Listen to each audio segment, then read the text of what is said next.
I'm going to call the meeting to order. A recording or broadcast of this meeting will be made at the direction of the board, and a recording and or broadcast may capture images and sounds of those attending the meeting.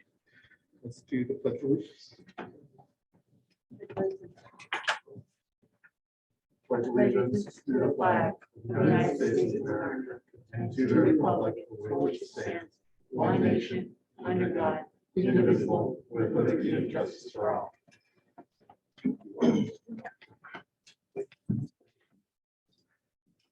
Does anybody like to provide any comment on the agenda? Hearing any, can I have a motion to approve the agenda? So moved. Thank you, Shelley. Second. Thank you, Brian. Motion's been made by Shelley, second by Brian. Can I have a motion to call to, we vote on it? All in favor, say aye. Aye.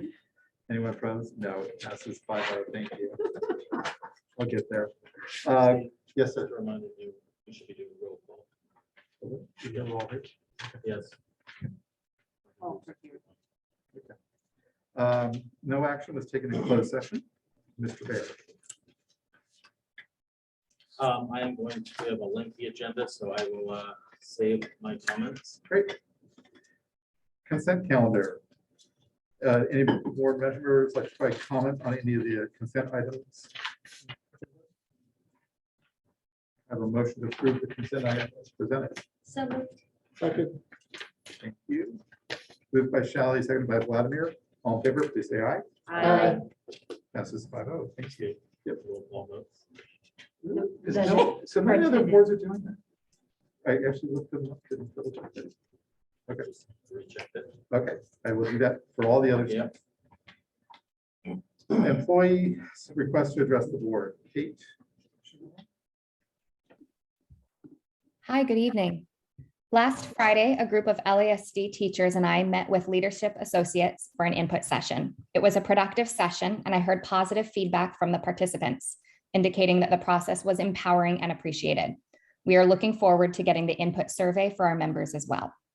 Also last week, the California Department of Public Health and Santa Clara County Public Health Department announced changes to masking guidelines, moving from an indoor mask mandate to a recommendation. We know the board will be discussing these updated guidelines later this evening. Within LATA membership, these changing guidelines have evoked a broad spectrum of emotions. While some of our members view this shift as a step in the direction of normalcy, others are uncomfortable and concerned for the health or the health of their loved ones. LATA believes compassion will be key as we enter into this next stage. Change is hard, and it's important to remember that we're all approaching news of this change affected by our own personal circumstances. LATA is here to support all its members and hopes that, should the board choose to follow SCC PDH and CDPH guidelines, our members and our community move forward together with communication, respect, and empathy. To our community, we ask that if we know of a teacher or community member with exceptional personal or family health circumstances, that we take into consideration when deciding on our own behaviors.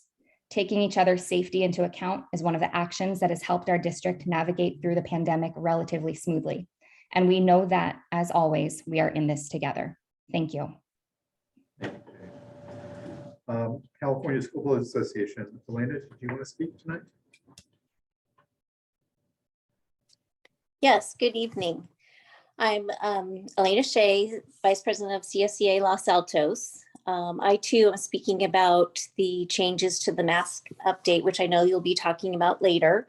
I did a quick survey over the last few days to find a level of comfort for CSEA about changing the mask mandate at our school sites. As you know, our CSE members work all over the district, some in isolation in the fields and landscaping or on top of the roof, and others in very close contact with students who have not been able to wear masks.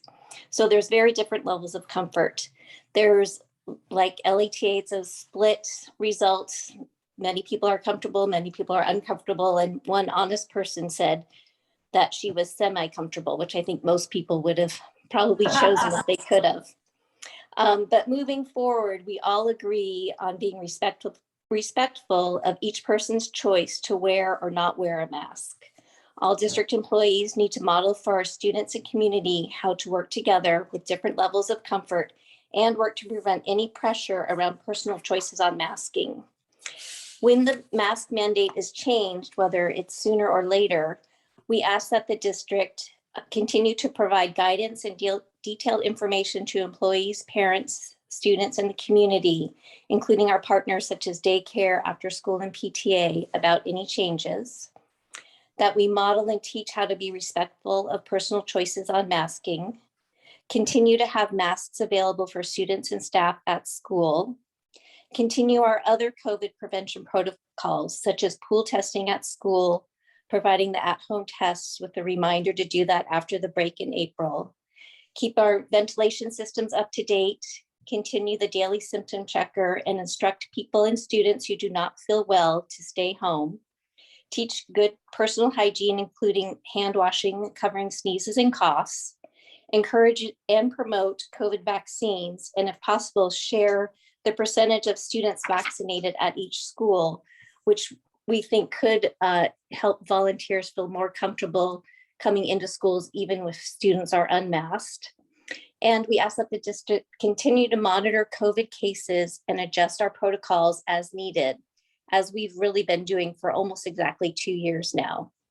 Our protocols have worked well in preventing COVID outbreaks at school, but we are not done with COVID yet, or should I say, COVID is not done with us. So let's move forward mindfully and do this together. Thank you. Thank you, Elena. Appreciate that. To provide public comment on an agenda item, members of the public should raise the raise hand button if using Zoom, or press *9 on using your phone. Your name will be announced when it's your turn to speak. Prior to providing your comment, please make sure your microphone is on. Requests received after public comment begins may not be accepted. Community comments. This is a time reserved for board members, members of the public and employees to address the board on items that are not on the agenda. The board is not permitted to discuss or take action on non-agenda items, except for to instruct the superintendent to review the matter further, report back to the board at a subsequent meeting, or place the matter on a future agenda. The board may take brief comment or ask clarifying questions. This time, does anybody want to speak to a non-agenda item? Seeing no hands raised, we'll move on. Action number 1, Assembly Bill 361 update. Yes, so Assembly Bill 361, as we know, allows the board to meet in the current format as long as a state of emergency is declared in the state of California, and the local public health department has also issued a guidance that we should meet in this format if possible. Those two still exist, so this action would allow us to meet today and on the 21st in this format. I'll talk a bit in just a few minutes about on item 2 about or being promote shifts looking ahead, but as we are right now, those two conditions still exist. Thank you. If anyone would like to provide a public comment on this item, please raise your hand, your raised hand button now. Or is there any clarifying questions for Jeff on this one? And see no one's raised their hand. Why don't we have anyone comment or just move directly to approval of the motion as presented? Anyone want to make a motion? I make a motion to approve. Needing it. Great. Go a second. Second. Great, Shelley, thank you. Okay, I have to do this by vote. Vladimir, how do you vote? Aye. Jessica? Yes. Ryan? Yes. Joel? Yes. And I vote yes as well, 5 votes. Thanks, Steve. And now the meeting format, Jeff. Right, we have just a couple slides for this. So we have been able to meet this format as there has been a state of emergency in effect for just about 2 years now in the state of California, called by Governor Newsom. The emergency is set to expire at the end of this month on the 31st, assuming it does not get reauthorized. I wanted to give you an opportunity to talk about what meeting would look like going forward. This would theoretically be beginning on April 4th, I think is the date. So Marcy, next slide. A little louder, co-host. Seconds.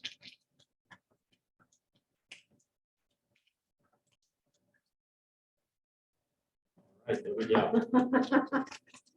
So again, this is a discussion for moving back to in-person board meetings. As I said, the emergency, state of emergency ends on March 31st.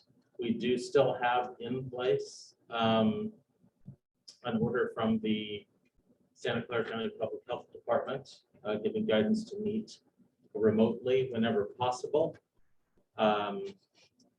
Both of those in place really facilitated us being able to do this more easily. Without having both in place, the board would have to make findings and pass a resolution in order to continue to meet in this format. That covers the second AB 361 box there. So we also know we have new guidelines in place for indoor meetings, that masking is just recommended now in Santa Clara County. We passed that threshold last week, I think it was, to move into that because of our case counts. So with all that being considered, as we look ahead to future board meetings and how to format this, I know there's a want to keep the public, continue to keep the public engaged. There's also a want for us to be able to actually execute on this and manage this just from a manpower standpoint, a workforce standpoint. So my recommendation going forward is that we can open our meetings up to public or to the public in person. I would recommend that we take public comment in person, and we can still continue to stream this online to give the public access to the meetings. I think our greatest challenge is taking both in person and virtual commentary concurrently at the same time. So those would be my recommendations going forward, but it's up to the board to discuss and take some back or give direction on. Thanks, sir. If anyone would like to public comment, please do the raise hand button now. Or is there any questions? What Jeff has brought up? Sure. I have a couple of questions. Have you heard any inkling that the state may continue this state of emergency? I have heard nothing to indicate that. And how about the whole, and we need that for AB 361 in general. We can't, you have to, that is one of the requirements either way. It's either, it's that, and then the other thing is the county thing. In or conjunction with making- findings, yes. Yeah. But you're right, the state of emergency has to be in place. Okay. Right. So with the state of emergency setting, we will be going back to normal meetings and normal Brown Act, everything. Right. And just a point of clarification on it, AB 361 is not expiring Yes. because there is the possibility of this needing a state of emergency needing to be enacted for other reasons, wildfires, earthquake, any number of situations. So AB 361 isn't going away, Yeah. but the blanket state of emergency for the state of California is expired. I think that's it for questions. So Jeff, you made a comment. Questions, comments? It was just conversation. It's a Question. Go for it. You made a comment that it would be difficult to have both virtual comments and in-person comments. Why do you say that? Well, we're going to have people lining up and we're going to be having people queuing up. We're going to need to have more workforce than Marcy sitting right there in order to do that. Because there's the interlacing of virtual and in person and where it cuts off. It's much more complicated. And you don't think that it's possible? This discussion. Okay, I see no one's raised their hands, so we can't actually go into comments. I'm going to close public comment. Go ahead. If you want to go down the path. Why not do one group and then the other group?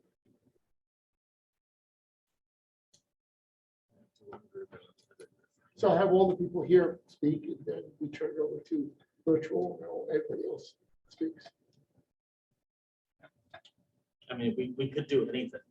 No, I mean, from a workforce point of view, Well, someone's gonna have to manage all of the virtual public speakers, right?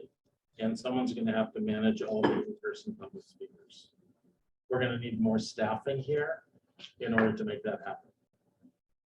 Right, Marcy can't do more than she's doing right now, right? And we're barely, I mean, She's at I think we've capacity. seen in some recent meetings where timing is off and things aren't flowing quite as well as they could. I wouldn't want to put any more strain on that. So we're gonna have to hire additional folks to make that happen. And I think we'll need a different arrangement to maybe a different room. That was my assumption. We definitely do a different room no matter what. Yeah. We're gonna open up the system just for- so probably it's going to be back and forth between probably the multi. I guess, This is work for, if I can have people in this room and have some space, a little bit, I'm looking for a little space around them. Plus having Marcy in the middle of the room for the owl and all that stuff. I have no place for people to sit. So the reality is we're going to move to a bigger space, and the bigger space is across the way. I guess my reluctance is that I hate to give up the ability for people to make comments from their home. And I can imagine that, you know, trying to juggle children's and husbands is, it's more difficult. No, it's definitely not No, one. wives are reasonable and cooperative and resourceful. You haven't met me. Yeah, Anyway. I have Linda, yeah, go ahead. Then would we take, like, email public comments and then read it Sure, out we loud can. or not read it out loud? So we can better advertise that, right? That we'll take email public comment up until the start of the board meeting, right? Something to that effect, yeah. But So- but it seems to me that regardless of what we decide to do, we can't stay in this room. There's enough space for everybody, plus, you know, Marcy's done a great setup over there in the middle of the room. Right, I think we're gonna have to slide. Yeah, right, and there'll be some space for public. Or just about Vladimir's point about people being able to make comments from home, if they could email their comments to us. It would also prevent people from having conversative dialogue when our parents do, or anybody does public comment, and then someone says, I want to respond to that other person, two people before. That's not the point of public comment. Right. Well, it's just, I mean, for most of the things that we do, I think email comment is fine. Yeah, it's conceivable that there'll be some cases where we really do want everybody to be able to speak their minds and maybe use something special for those meetings specifically. I don't favor reading emails that are sent to us during our meeting. I'd be happy, I mean, we could, some agencies publish the comments that they get, which we have not done in the past. I'd be happy to do that if people want to ensure that their comments are seen not just by us, but by the rest of the public. That's fine, but I mean, these meetings are mostly for us to get our business done. They're not designed most of the time for people to give us feedback in the moment. Feedback's always better sent beforehand anyway, as far as I'm concerned. So I'm personally fine with going in person and not taking comments online. Just along those lines, I 100% agree with at least publishing the stuff we get at least ahead of time, that we should have had a chance to read. And then as it relates to, I do think that, yes, I really would have loved us to be able to have both ways of engaging. I really did. It's near and dear to my heart to be able to do that. But I think if we communicate really well about, and that should mean that we're beyond the people who actually sign up for our agenda, we actually send it to our entire parent community when it's being sent to all those people who ask for it. And say, and have that communication of, you have a comment, please email trustees@lasdschools.org ahead of the meeting, and maybe set a time. So that, we could read it. And that, and if you really need to comment at the time it is trying to get here, and we're going to be totally cool if they have to bring kids and whatnot. It is a fact of life. So that is all to say that I agree that we have to go into this realm. But I am sad that we're losing kind of that. I like the idea of a hybrid nature, but we don't have the resources for it, and I understand that. That's kind of where I was sitting as well. And then I also looked around at some of the other districts around it that's already moved into this model, where they've opened up their meetings and they've moved to public comment in person only at this stage. So I don't think it'd be out of step with what's happening in the community. So I'm more comfortable with that conversation, moving there if we're going to lose the protection of AB 361, that we head to that direction. And we're still going to be using the OWL setup such Yes. that they'll be seeing the presentation we're seeing. So we have to figure that out, right? Yeah. Because that camera, Doesn't work. it doesn't work Right. really well, and they weren't seeing the Yeah, we're not going to go back to presentation. that one. Yeah, and they weren't seeing the presentation. So I do want to make sure that's happening. Yeah, I would agree with that. That just makes it easier to follow along at home. Any other feedback there? Good. Nope. That's it. Great. Thank you. Moving on to COVID update.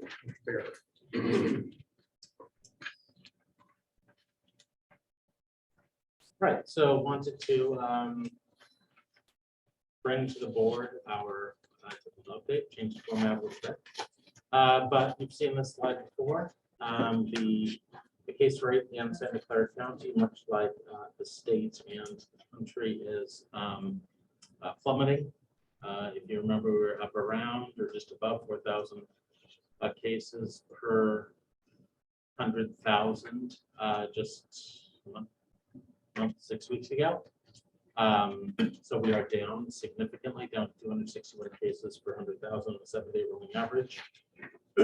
So that is very positive news. Our experience here in the district runs parallel to that also. Last week, we had a total of 4 cases of both staff and students throughout the district. So those numbers are definitely falling off as well, which is fantastic news. Again, we are quite confident that we have not had transmission here within the district. We still have not had, when we have a positive pool in a classroom or a positive pool sample, we have not found more than 1 positive in that pool. So that's a very positive indicator going forward. You've heard me say that before. And so for the update, Kate referenced it, Elena referenced it in our comments earlier. The biggest shift has been that state said indoor masking was not required after March 2nd. The county held on for a little while after that until we met individual metrics within the county, as I'm sure you recall. And then California Department of Public Health has given guidelines for masking at schools, moving to a strongly recommended in schools after March 11th, which would it for all practical purposes mean beginning March 14th. March 11th is a Friday. The Santa Clara County Public Health Department has made it clear that they are in agreement and alignment with California Department of Public Health, so they are not going to be issuing any kind of concurrent or more restrictive guidance going forward. They are going to follow CDPH guidelines. My recommendation would surely be that we continue to, it has served us well, to follow Santa Clara County Public Health Department and California Department of Public Health guidelines. I recommend that we do so going forward as well. Some of the comments that were made that I heard by Kate and Elena were spot on. I think we are moving into a phase of this pandemic that I think we have to recognize that there are going to be people who choose to wear masks, and there are going to be people who choose not to wear their mask. And those decisions need to be respected and allowed. And we'll be watching closely for that. That goes for students, that goes for staff. We all have our own situations and our own stories, and we need to be mindful of that and respectful of that. So we will be watching for that. We've already talked about that as a leadership group, and we'll certainly be talking more about that on our campuses as well. It's important, and I think we will have individual situations on campuses and different situations where we are going to have a situation where we need some empathy for a particular student situation or a staff member situation where we're going to ask that mask be worn because of it might be a medical situation at home or of a person in the class. I mean, we do this with other things, right? We do this with, I can't think of things like peanut allergies, right? Where we ask families not to pack peanut butter and jelly sandwiches because we have someone in the class this year who has a severe nut allergy. We're going to have situations like that. And we have handled them as a community in the past, and I have every confidence that we'll handle them going forward. But even beyond school, if you've been out and about in the last week or so, we are living in a time now when you walk in a grocery store and we've got those situations, right? Of people wearing masks and people not wearing masks. And I think that's going to be true, at least for the foreseeable future. Some other considerations, just wanting to make you aware of, and happy to hear any board commentary on if there was a want for any kind of change. For overnight field trips, we currently require full vaccination for staff and students if it's an overnight field trip. Our vaccination rates, as a point of information, at our junior high schools is over 90%, right around 91%, I think it is right now. And at our elementary schools is just over 85%. I think if you remember just a few months back, the reporting out was that our junior high schools were at about 85%. So those are continuing to creep up. I see no reason why our elementary schools won't continue to creep up as well. But that's, sorry, that was off this slide, but I wanted to push that in as we were talking about vaccinations. For volunteers, we also are requiring full vaccination required to volunteer on campus with students. That's a protocol that's been in place. And lastly, pooled testing. We are still doing weekly voluntary testing for staff and students, and recommendations will continue that as well. So that's the update. Happy to have discussion on these points, and I know you want some public comment too. So anyone who'd like to provide public comment, please use the raise hand button now. Any questions, clarifying questions for? Just a quick one. On the other consideration slide, it says required full vaccination. Can you just clarify that that means all of the preliminary shots, whether it's 2 Pfizer, 2 Moderna, or 1 Johnson & Johnson, and a booster? Right. That's That correct. is what it means. Okay. Has there been any update to the quarantine guidance? In other words, if we have a positive in a classroom, what happens depending Right. on whether the other students are masked or not? So there is not. We are expecting that this week. No change. There has not been change guidance issued yet. Okay. We are fully expecting that to be issued this week. Okay. Do we know what that's going to be or not? We yet? don't. Any other questions? So I have one hand raised to provide public comment here. Okay. Yeah, go ahead. Unmute. Okay, can you hear me? Oh, hello? You hear me? Yes, we can hear you. You can hear me? Okay, great. So my name is Pierre Pastorell, and I'm a teacher at Egan. And regarding no longer making masks mandatory in the classroom starting March 14th, some of my colleagues and I at Egan would appreciate your consideration in allowing each teacher to have the discretion to decide whether to require students to wear masks in their classroom. Teachers might have several valid reasons why they would want to continue having their students wear masks. Those reasons could include some of their students are not vaccinated and teachers are concerned about spending prolonged periods of time with those students who are more likely to be contagious. 2, the teacher has a family member who is immunocompromised and therefore wants to limit their exposure to students not wearing masks to reduce the risk of bringing the virus back to their immunocompromised family member.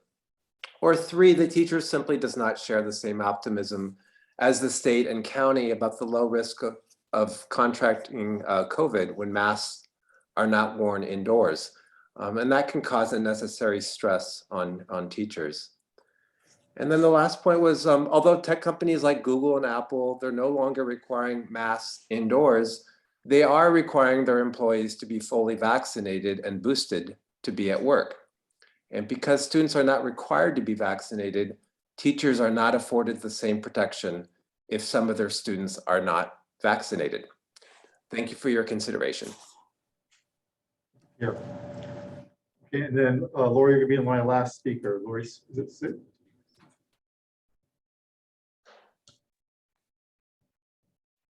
Lori, go ahead.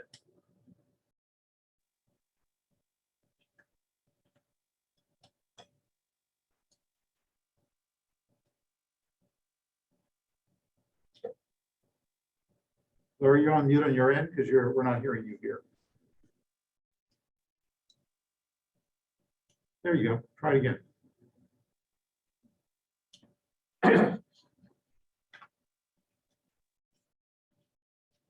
Okay, Lori, why don't you go ahead and send us an email with your comments, because I don't think for some reason we're not picking up anything you're saying at the moment. If you don't mind, that'd be great. Thank you.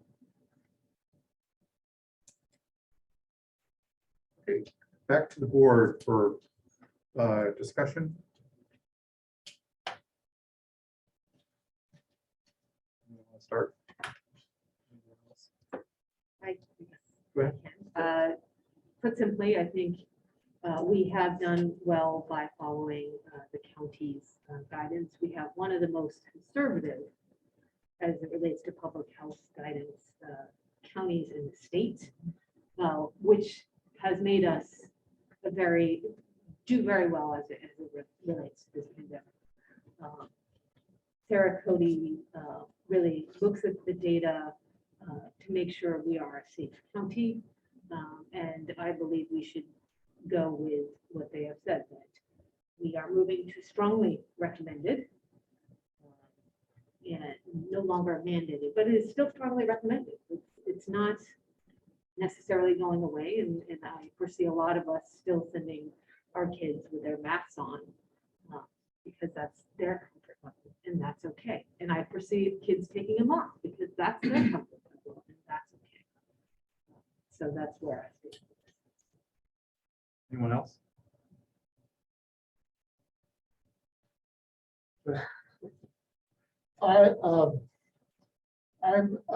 First of all, I'd like to compliment Elena Shea's list of things that we do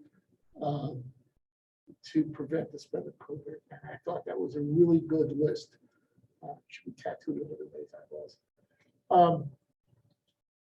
I'm torn about Pierre Pastorell's suggestion that we allow teachers to make the decision whether or not masks are required in their particular class.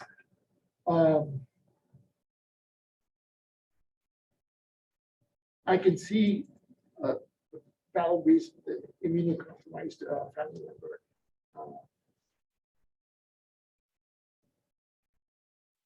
as a rationale for requiring masks. But I guess, I don't know, there's something about it that makes me reluctant to embrace that particular step. I'm not quite sure what it is. I have to think about it a little bit more. I guess that's very unsatisfactory sort of ending of my comments. Yeah, I'm still told. I don't know what the right answer is. Shall I'm kind of torn as well. I think we did a great job last year following consistently one set of guidelines and not jumping around and picking and choosing. And I think that's why we had such a good result with COVID being safe. I think all of our hygiene and sanitation protocols were fabulous. I feel very sensitive to what Pierre was suggesting, but I think that if we were to do that, it sounds like it would become a district policy, almost like if it's in the district, we are not mandating masks, but a teacher can require it in their classroom. It seems to me like that's like a policy. And does that make sense? I don't know. Well, I mean, so as we've said, under CDPH guidance, masks will be strongly recommended. My assumption would have been that teachers communicate with their classes all the time. If a teacher is concerned, they will emphasize that masks are strongly recommended. They will ask their students to all please wear a mask in my classroom, sharing the reason or not. And I think our teachers are very good at classroom management, so I would expect that to go just fine in most cases. Is that not the right way to think about that? I think it's true. I think it's It's strongly recommended is what we have for outdoor masking right now. And we have 90+% of students wearing masks outdoors. I mean, I thought you said it very well in your comments initially, right? That look, we're communities, we teach our kids citizenship, we're very good at this by and large. So, I mean, I can't imagine that we as a board would tell teachers that they can't strongly ask their students to please mask in their classroom. I mean, I think the question is, micromanage. at It's that strongly level. recommended. the question is, what do we do when somebody decides not to mask? A student decides not to mask, and a teacher says, "This is a problem for me." What do we do? What's the answer to the inverse of that? Well, and I think my answer to that is the same process that we use when we have a student who won't follow the rules that a teacher tries to set in a classroom generally, right? Like this isn't, I think this is a little different. This I is think very different. I think it's a little different. I don't know that it's very different. I think it is because it's starting to bleed across the line of personal masking. I get the idea of doing it for safety reasons. I tend to wear them where I go in public. So I'm going to probably continue to do that no matter what happens with this. But the reality is, it's a choice I'm making. I think it's back to the conversation approach that Jeff mentioned. And that if a student says, I still don't choose to wear a mask, the teacher's going to have to say, I need you to sit as far as away over by the window, as far away from me as you can. I think that's their only alternative to that. They can't say you can't come to my class. They can't say you will do the following things or else I will not teach you. That's not the way this works. So the reality is you can try to work out a compromise or some sort of discussion with the child at the time or the student at the time. But the reality is they will be in that classroom. And I think back to what you said about mask wearing outdoors, we dropped that months ago. And we remain strongly recommending that they be worn. And children, for the most part, are still wearing them. I think as long as we make it very clear, we're not dropping anything. We're shifting to a strongly recommended. We think that's very true, that they would be safer if they choose to do that and leave it there. And then leave the conversations to be had on a one-on-one basis versus us stepping into the middle of that conversation. I think we get ourselves in trouble if we step into that conversation. And so I'll point out that vaccinations are currently strongly recommended. Yep. By the county of Santa Clara and by the state of California. And we have 90+% of our junior high school students vaccinated. We have almost 100% of our teachers vaccinated. We have 85+% of our elementary students vaccinated. So strongly recommended, carry some weight. Those numbers are better than the county as a whole. Far better. I think if we're going to be consistent about our conversation here, we've said all along, we would follow guidance coming from people with health authority expertise. They are now telling us that it's safe for people not to wear a mask. We're saying, we strongly recommend you still do. We understand. And that's as far as we can take it. When we were requiring people to wear them outdoors and a lot of families were not happy about that, we still stuck to the strongly recommended approach to that. And I think that's kind of where we end up. Anybody else want to comment? And we will continue pool testing as far as possible. And also before you, the thing that where you check in before you come to school, the Daily symptom check. check, yeah. And we're staying with these. Yes. We'll follow that. All right. Great. Thank you. Thanks, Chris. Wellness committee update, Mr. McDonald. Clicker. Yeah. All right, so this evening, I really wanted to give the board an update on the work that the Wellness Committee has been engaged in since early January. And we're going to get into some detail. And I do see, I haven't looked in the last few minutes, but we have several members. I let the committee know that we would be talking tonight and encourage them to come and participate if they wanted to in any way. But we have one of our parents, Amy Wang, we have Erin Green, who was just on, Claire Griffin, and Nadia Solkoff on the meeting. So tonight, I really want to just tell you about the work that we've been doing around comprehensive sexuality education, which has been a grand undertaking of the committee this year. And so I think it's important for the board to have a little bit of background of the work we're doing. So we'll talk a little bit about the California Healthy Youth Act, which is the law that guides the curriculum around and the experience for students around sexuality education. We'll talk about briefly the two curricula that we are exploring as a wellness committee and kind of our preliminary plan to roll that out to students and families this year. So as we've met as a committee, we wanted to make sure we had a really clear charge, and that charge was really to look at what the curriculum options are and select a pilot around comprehensive sexuality health education.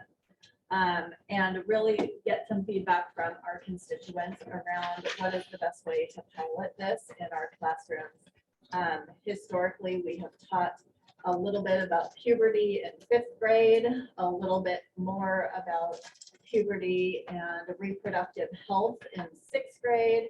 And in both 7th and 8th grade, students get a kind of more complex version of reproductive health and reproduction in 7th and 8th grade. And I would say that we have been mostly compliant to the California Healthy Youth Act, but not wholly compliant in the complications and the comprehensiveness of the education that has been required. And you might remember we started down this road several years ago, abandoned that when the pandemic hit. So it was really about kind of restarting this work. And so we have several administrators. We wanted to make sure we have teachers from our grade levels that we're looking at specifically. Shally is our board representative. Nurse Mary has been a great participant in the committee as well. And we really tried to recruit through several means a variety of parents across the district. And so it's been great. And we really asked everybody to make sure that they could attend those meetings up front. So everybody has a kind of the whole view of the work that we're doing as we make some decisions. And I also wanted to point out that I am working with, and the committee is working with an organization called Pardea, which our county office and San Mateo County office contracts with around comprehensive sexual health education.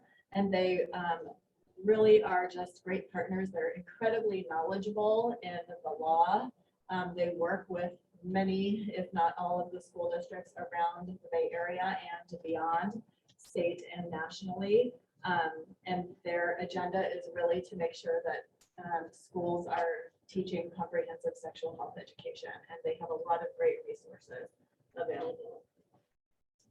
And so you can see that they run, this is a little bit outdated, but they run hundreds of parent education workshops and really partner with school districts as we're answering Q&A when it gets down to some of the nitty-gritty pieces, that they have that level of expertise to be able to speak specifically to the different curriculum options, and really about helping educate and bring a level of comfort to our families around how do you engage in a conversation with your 10-year-old, your 9-year-old, your 14-year-old around reproductive health, family values, all of those pieces. So they also have a lot of really great resources for families, which is terrific. So our two big pieces is understanding the California Healthy Youth Act and really getting feedback from the committee. And it's been great so far to really hear from them what they're looking for and how we can best meet the needs of our students and community as we make some changes to our comprehensive sexual health curriculum. So I put together a timeline that I wanted to share with you because we're really looking at a curriculum adoption, and those typically go through both curriculum council before they come to the board. So I did some color coding up here, as you can see. So Must have been very excited. I know, I was very excited. You know, I like a nice color coding. So the yellow is our wellness committee. So we had our first meeting in January, and that's where we really just launched our work. We got to know each other. We dove into California Healthy Youth Act, which we'll talk about in a moment. We have some really interesting parents on our group. Two of our parents are actually health education teachers, one at Mountain View High School and one at, I think, a local East Side College Prep. And so they've been a great addition to the conversations. Nurse Mary has taught comprehensive sexual health education in previous districts before she came to us. Are you giggling because I call her Nurse Mary? Just a little bit. Sorry. It's, you know, it's just Nurse Mary. She's so great. So we started at our meeting and launched and did some learning together. And then we want to make sure that we're bringing curriculum council along in the process. So we met with curriculum council shortly after that to just let them know kind of where we are. I believe Amy Wang, who is here tonight, and Nadia both serve as folks on both wellness committee and the curriculum council. So we have a little bit of overlap there. And then we have spent an hour and a half to 2 hours looking at two separate health curricula. So at that February 1st meeting, it wasn't quite February 1st, February 3rd or something like that. We looked at Health Connected. Our next meeting, we looked at Positive Prevention Plus. We're going back to Curriculum Council later this week to give them an update. And then along the bottom there, I wanted to make sure that our parents felt like they are also a part of the conversation, because we know that that's an important piece around this topic in particular. So next Monday night, I'm going to be hosting a parent info session. to really just talk to parents about the process that we're undertaking, to give a little bit of education around the California Healthy Youth Act, to look at the two curricula. The gal from Cardea is going to be joining me there so she can answer any specific questions they have. We want to hear what our parents have to say about the topic. And then right now, the group is deeply, I would say, reviewing the curriculum. They have access to the slides, the teacher lesson plans, all of that, and we're kind of going through an evaluation process. And so when we meet on March 29th, our goal is to select one curricula to pilot this spring. Typically, in any traditional subject, we pilot 2 curricula, but this topic seemed a little strange to kind of chunk. You know, you're going to learn about this with this product and this with that product. It didn't seem like one that we would want some kids to be having different experiences and not have kind of an aligned. So as we selected the 2 curricula that we're looking at, we wanted to make sure that they're compliant to the law. Actually, these 2 are most typically used in our surrounding neighborhood districts.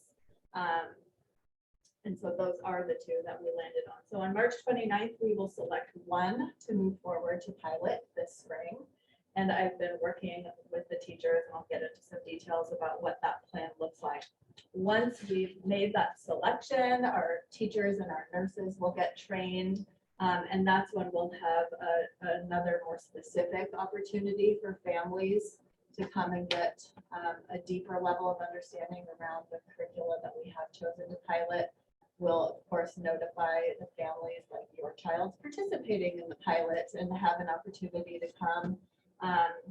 As the law requires, families can opt out or some or all of the instruction around comprehensive sexuality health education.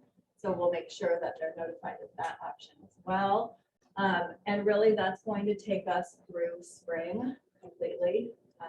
Our junior high teachers are a little worried about getting through everything before the end of the school year. And then we'll reconvene the group when we come back in the fall. By the end of spring, we will have surveyed teachers, students, and families around the pilot, and then really pull all that work together in the fall and decide, did this meet our needs as a school district for our students? And if so, then we'll come back to curriculum council and to the board with the recommendation, or we will decide to do something different from there. But that is kind of the overall plan and the timeline of the work. So as the board, I thought it was important that you understood kind of the parameters that we're working through. And in 2016, this law was adopted. And like I said, we're a little bit behind in certain areas. So California Healthy Youth Act, CHIA, it's often called, really just clarifies what's required. And the biggest change is around the inclusivity of what all of the comprehensive instruction really looks like. So it must be medically accurate, not be religious in any way, and be inclusive of both sexual orientation and gender identity and gender orientation. And those are some big changes to what we've taught in the past. I don't want to read all of this to you. So big ideas. It's around, so this is really in particular to what the 7th grade content is when we're talking about reproductive health and sexuality. Our elementary school folks get more of a puberty training. And so this law is much more geared towards our 7th and 8th grade curriculum. So how do students protect their sexual and reproductive health from HIV/AIDS and other STIs, unintended pregnancy? And I'll just let you read through those other pieces. The big idea there is that all students leave this series of education from 5th through 8th grade really around number 3, that they have a positive self-image, that they have healthy expression of themselves and understand what a safe relationship looks like. and learn the skills to be able to get there in the end. Curricular requirements, so all of the curriculum needs to be compliant. We must teach the elements of the California Healthy Youth Act at least once in junior high school, and then the students get it again in high school, and that it must include the different sexual orientations and same-sex couples, varieties of families, all of that. And as we've been looking through the curriculum, they really try to embed that throughout. So when you might be having a lesson on how do you talk with your family about this, it has different, even from drawings of what a family dynamic might look like, whether it's same-sex couples, or what have you. There might be students that have different gender orientations. So it is not like simply one lesson. It is interwoven throughout all of the curriculum. We, of course, want families to be included. I love this. I know this was a hard little graphic to see, but I stole this from one of our the Positive Prevention Plus folks, but it really talks about the school's role is to teach information, facts, and skills. And those skills are around, positive relationships and all of the developed conversation skills around tricky topics. And it is really the role of the family to define what those family values are and what families believe and what the expectations are within your own home and family. So you can see there that we will make sure that families are notified of when and what and how, but embedded throughout the curriculum are opportunities for their students to go home and to have a conversation with their parents. It's part of the embedded curriculum in both of our options, which I think is really terrific. And it talks a lot about finding that that person in your life that you can talk to, that safe adult. Let's see, I'll let you read through that long list of what's required.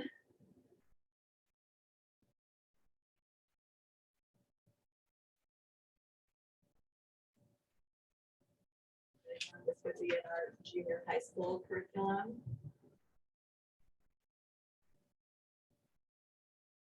And we also, as we're making a recommendation, ultimately, we want to make sure that all of our students can participate. So we've talked to both publishers have specialized curriculum for students with disabilities, and that would be students on more of our moderate to severe end within our classes. And so what do those lessons look like when they need much more concrete language and graphics and all of that to understand what they are being taught? We want to make sure our English learners can access and that it's appropriate for all of our inclusive community.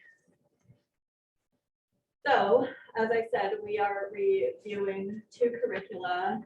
ASHWIG, the Adolescent Sexual Health Work Group, is a collaboration between the CDPH and the CDE, and they have really done the nitty-gritty compliant work around the California Healthy Youth Act, going lesson by lesson within all of the available curriculums to tell us what's compliant and what's not compliant. So it was important for us, and we actually had a really interesting conversation looking at some older compliances that one of our selections has made some changes in the last few years to be more compliant. So I feel confident that both of our curricula that we're looking at are compliant.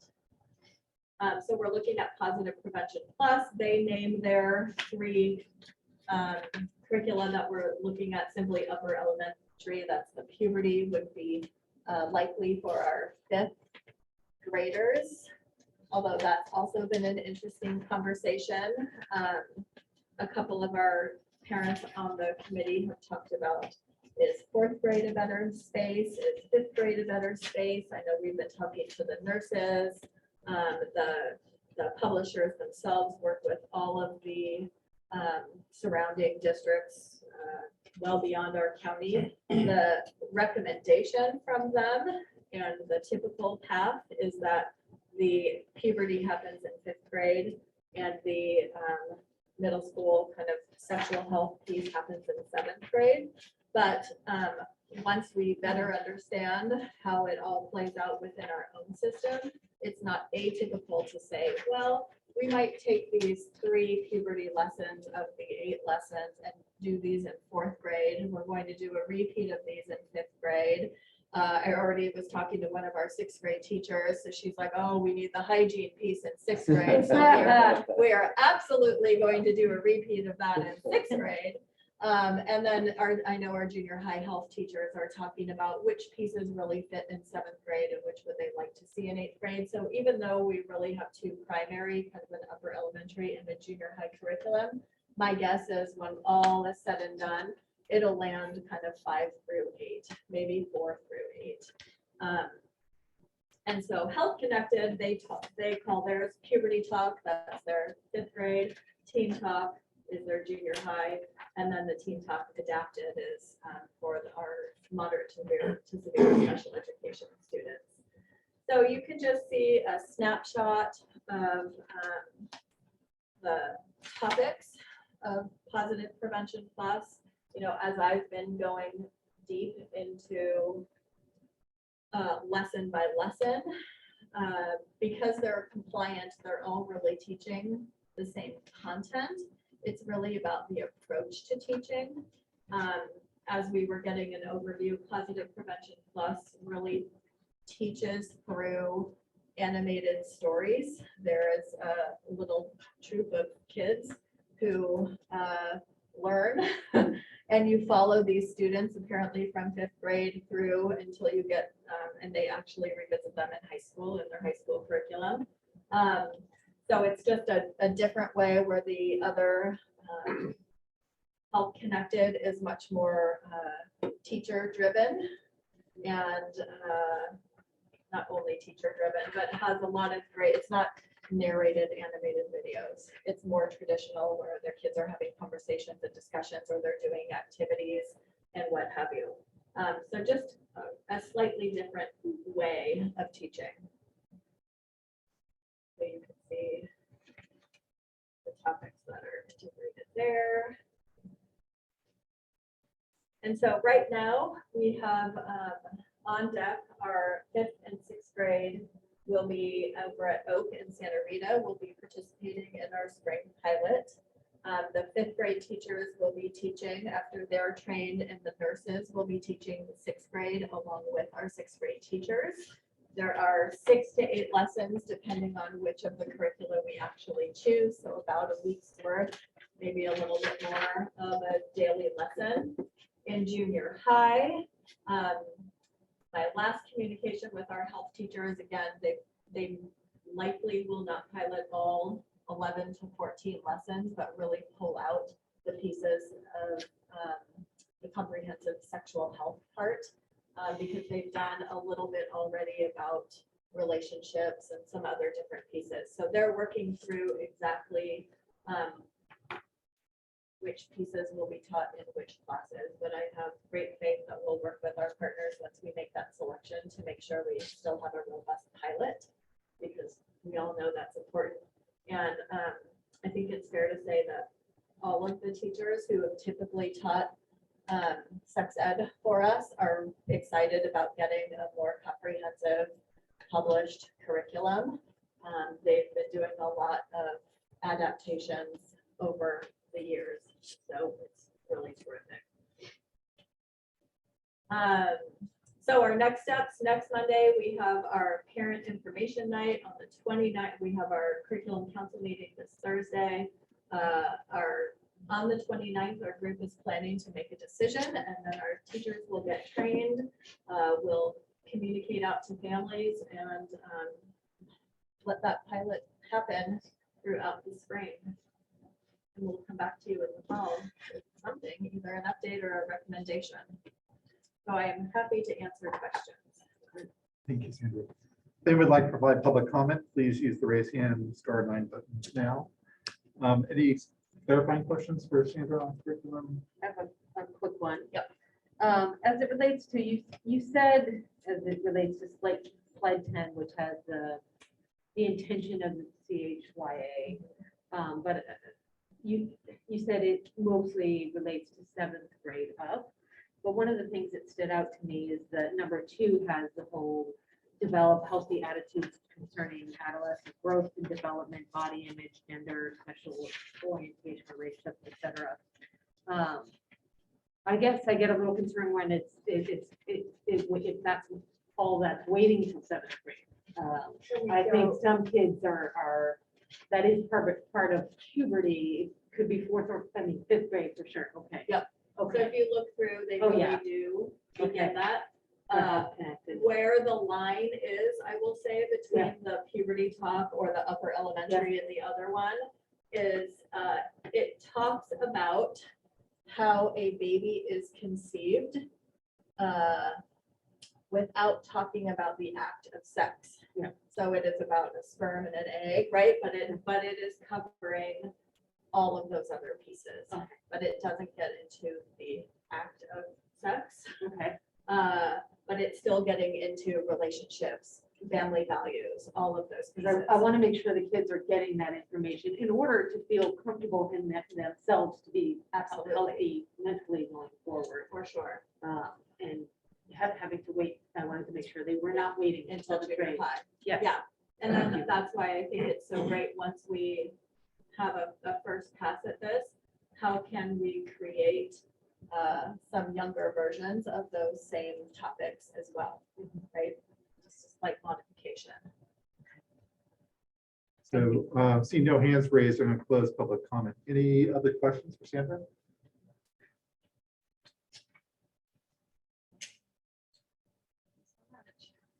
I just think this is amazing. Again, so very thorough. And I mean, I didn't have much questions because you've had it all in here. So thank you. Information overload. I know. I have a couple. It's But good. No I one think else? as Sandra said, that this update in curriculum is going to put us in a much better place, Yeah, more current place. absolutely. So I have a couple, so Yep. somebody else did. Oh. So on the parent info, are we going to open that up to all parents or just the targeted schools? So the meeting next Monday is open to all parents. I think a letter will, an email will be going out for me tomorrow, inviting them to come. And then the second round of parent meeting later, I certainly think we will open it up to all parents, but especially I want to make sure that those who are being pilot, whose children will be participating in the pilot, Yep. have a clear opportunity. You made reference a couple times to, and that's covered in high school, or is this curriculum collaborative or in sync with whatever's going on in high school? So since Heather Ann, I think is the one who is, I forgot the last name off the top of my head, who is the Mountain View teacher. They're just finishing up their own kind of pilot investigation. Okay. And it sounded like they would be going with Health Connected. Okay. And then doing some additional supplementation for whatever is required at the high school level. And Mountain View Wisman also uses Health Connected. Great. Okay. And then So I think it's a point of interest for our committee to understand, because, Yeah. you know, all of our kids are going up into a high school system. Yep. And would shared language and similar experience be a value add? I would think, but that's just. Yeah. And then the couple more. One was, one of the things I found, it was a junior high conversation you guys got into a few years back about impact of social media and no means no type of conversations. Is that woven into this as well under the behavior side of So it? consent Yes. is that, yes, and that's actually been another topic of conversation on the wellness committee, wanting to make sure that consent is a strong topic throughout. Great. And it is. And then my final one is gender conflict issues could show up before the fifth grade. Yep. How are we dealing, or is there ways to handle that with kids who are younger already? Or is that something we're not quite in place to deal with, or what are we doing? Yeah, it's so we've had students, I believe, all the way down to kindergarten who've been expressing some gender fluidity or a change of gender expression. Right now, we've been working with that kind of on a case by case, school by school basis. Claire Griffin is one of our school psychologists who does a lot of trainings. I know just last week or the week before, she was going into a classroom to read a book, to have a conversation that's appropriate for fifth graders, right? Around inclusion and adaptation. It is an area, part of our anti-bias framework. Like several things are intertwined, I would say. We just had our anti-bias cohort, our elementary teachers come together this afternoon and they were just giving us feedback on their identity lessons that they had piloted, and really appreciative of being able to have a story that drives a conversation. So to answer your question, we don't have anything systematic right now, but I certainly know that we've been very responsive and supporting students and families who are having some questioning gender issues. And I think it's fair to say, Steve, because it isn't part of the, you know, the CHIA framework Mhm. and expectations, it doesn't mean it's not being Yes. addressed in another way by the district. That's what I wanted to do. So Yeah. thank you. Anybody else? Are we good? Okay. Moving on, Sandra, it's you again. Universal pre-kindergarten and extended learning opportunities program update. Yes, and I will tell you that Randy pointed out I made a language error. So you might notice on your papers, if you printed them out, I had extended learning opportunity. It is expanded learning opportunity, which is defined by an extended school day. So they, in my mind, they're all interchanged or interchangeable, but yeah. So tonight we're here to talk about all of the acronyms in the world, the UPK and the ELOP programs. Again, just wanting to keep you up to date as we've been having financial discussions and all sorts, staffing discussions. These are really pieces that are important for us moving forward. So earlier this year, when this was rolled out, I want to say in mid-August with a start date of August 31st or something ridiculous like that. Our fabulous state liaison presented at our county assistant suits meeting, and she used this slide. So I stole this from our county office of education. And what she told the group of assistant suits was, you guys have probably known this for a really long time, but the state has just realized that there are other things besides the academic experience that impacts outcomes for students. It was a little shocking. So of course we know, We've known that for a little while. yeah, we've known this for a little while, but the state has just decided that, you know, mental health plays a big part on how well kids are able to learn and grow academically. That the access to early learning has a big impact on outcomes for kids. Poverty has a huge impact, and overall physical well-being. So it was great that the state finally made this acknowledgement. We appreciate that, and their response has been, now do all of these things as soon as you possibly can for all of your students this year.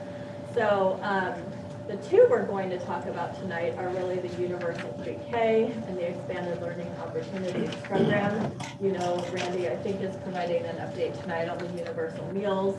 And Sandra, I think it's Yes. important to point out, you said it lightheartedly, but all of these are coming down concurrently. Yeah. Right, with, as Randy will talk about, varying financial impacts. And beyond financial impacts, at a time when staffing is at a critical juncture, right? We cannot find enough people to staff many of the programs we're running. Absolutely.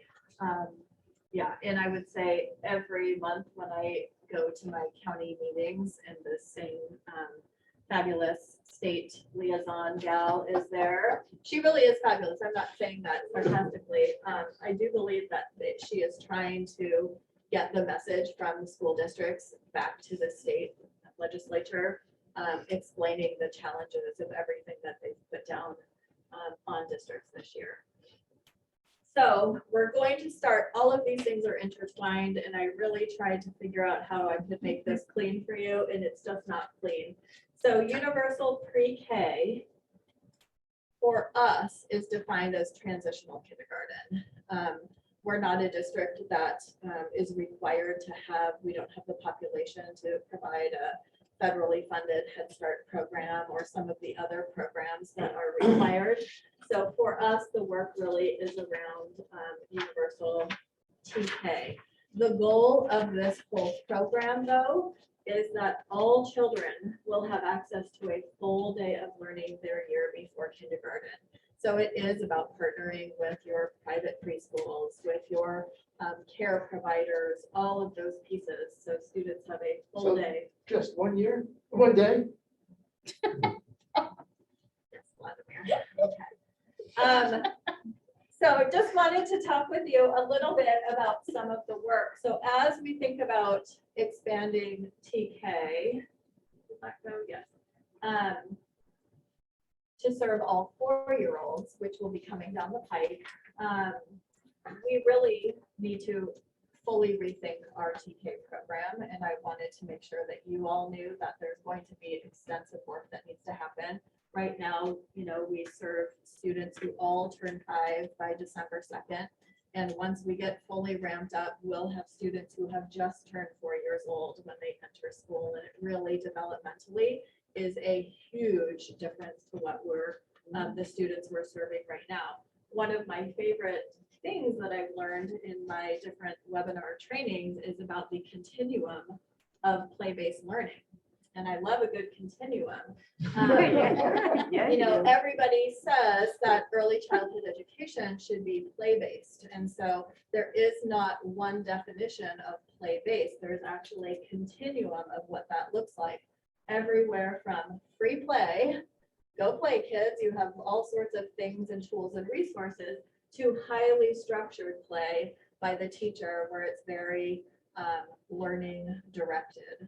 And there is that whole continuum along the way. So when we say we need to kind of redesign a play-based TK program that will flow into our play-based kinder program and evolve into our kind of our K3 program, we're really looking at opportunities throughout that continuum for students. There should be some free play time, but much of that time will be either inquiry based, collaborative, or teacher directed, kind of along that way. So I thought that was a nice little graphic that I wanted to share with you.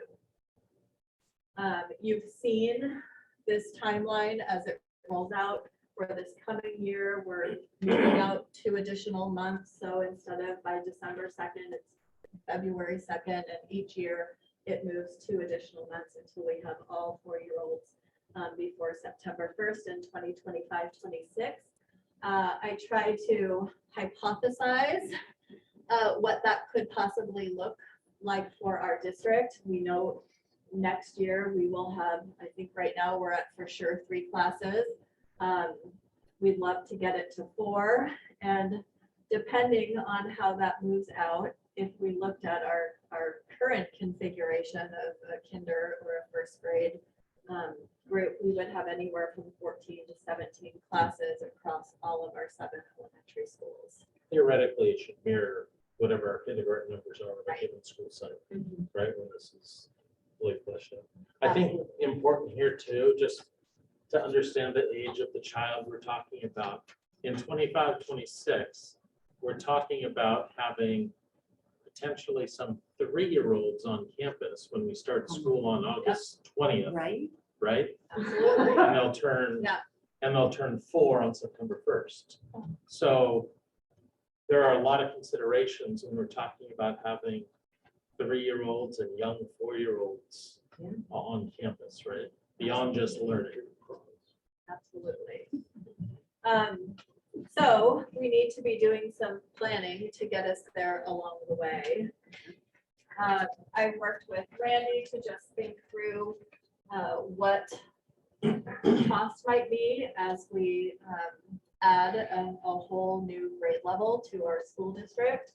And so ongoing cost just for staffing, that's for 1 teacher and 1 classified assistant, 230,000. We looked at some setup costs, this will be a different looking space than what we currently have. Very different even than our current TK spaces. It will require some different materials and all of that. Yeah, staffing ratio remains the same, that 1 to 24. I'm sorry, 2 to 24. Yes. Just as a reminder, there's community funded district, you know this, we're not getting any additional funding, right? We Yeah. have that.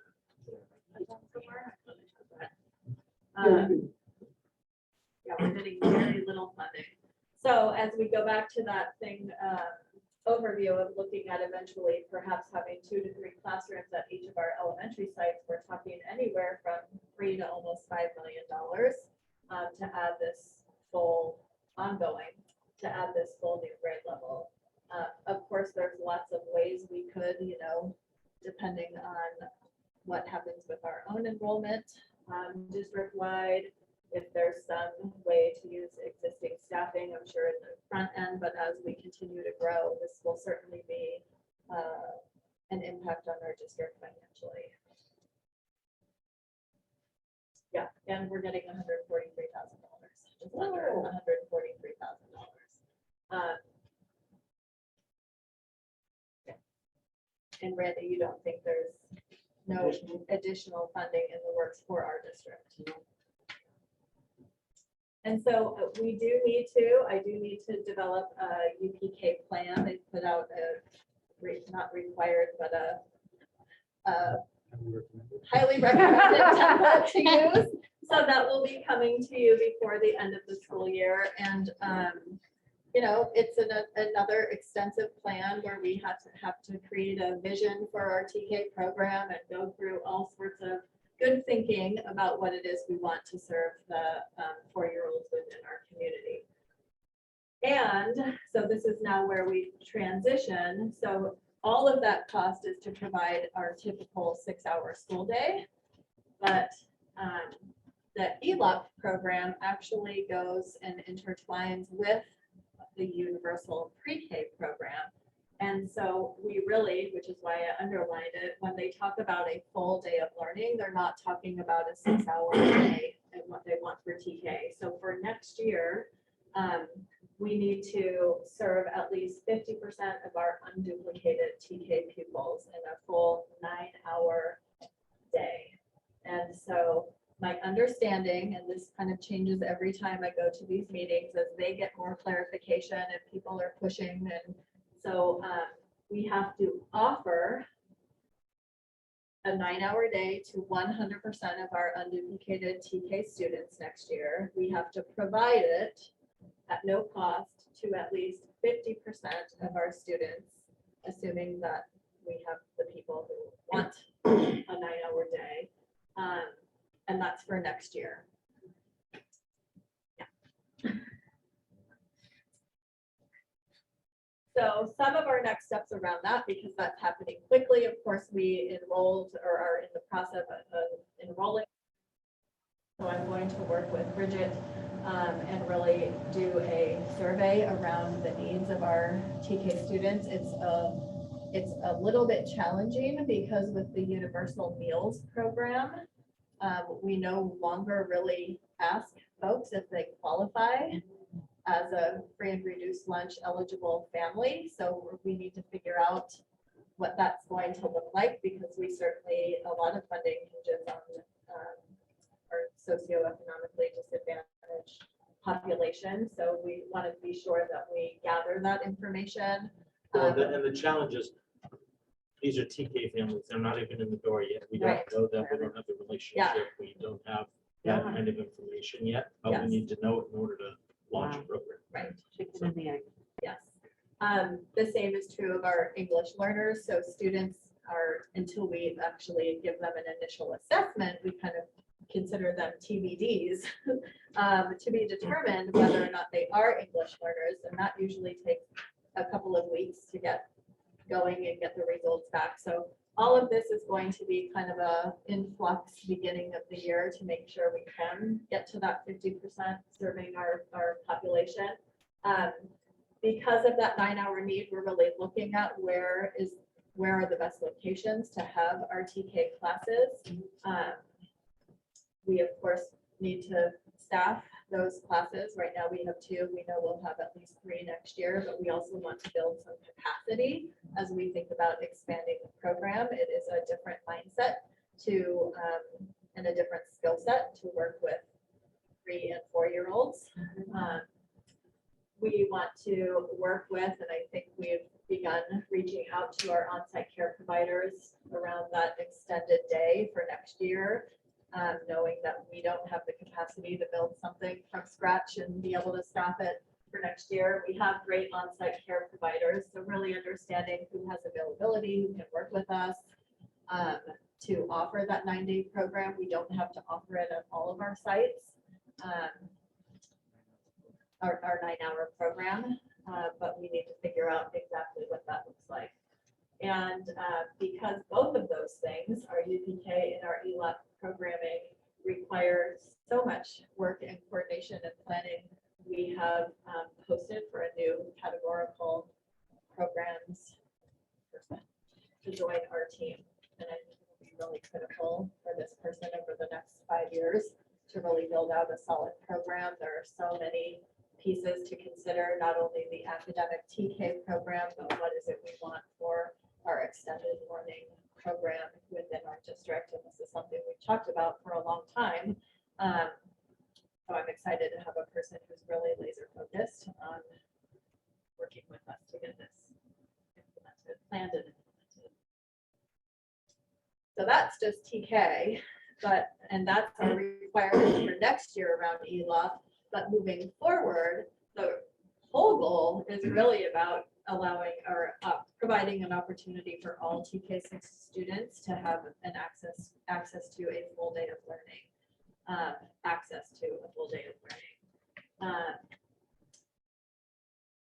but here's what's actually required.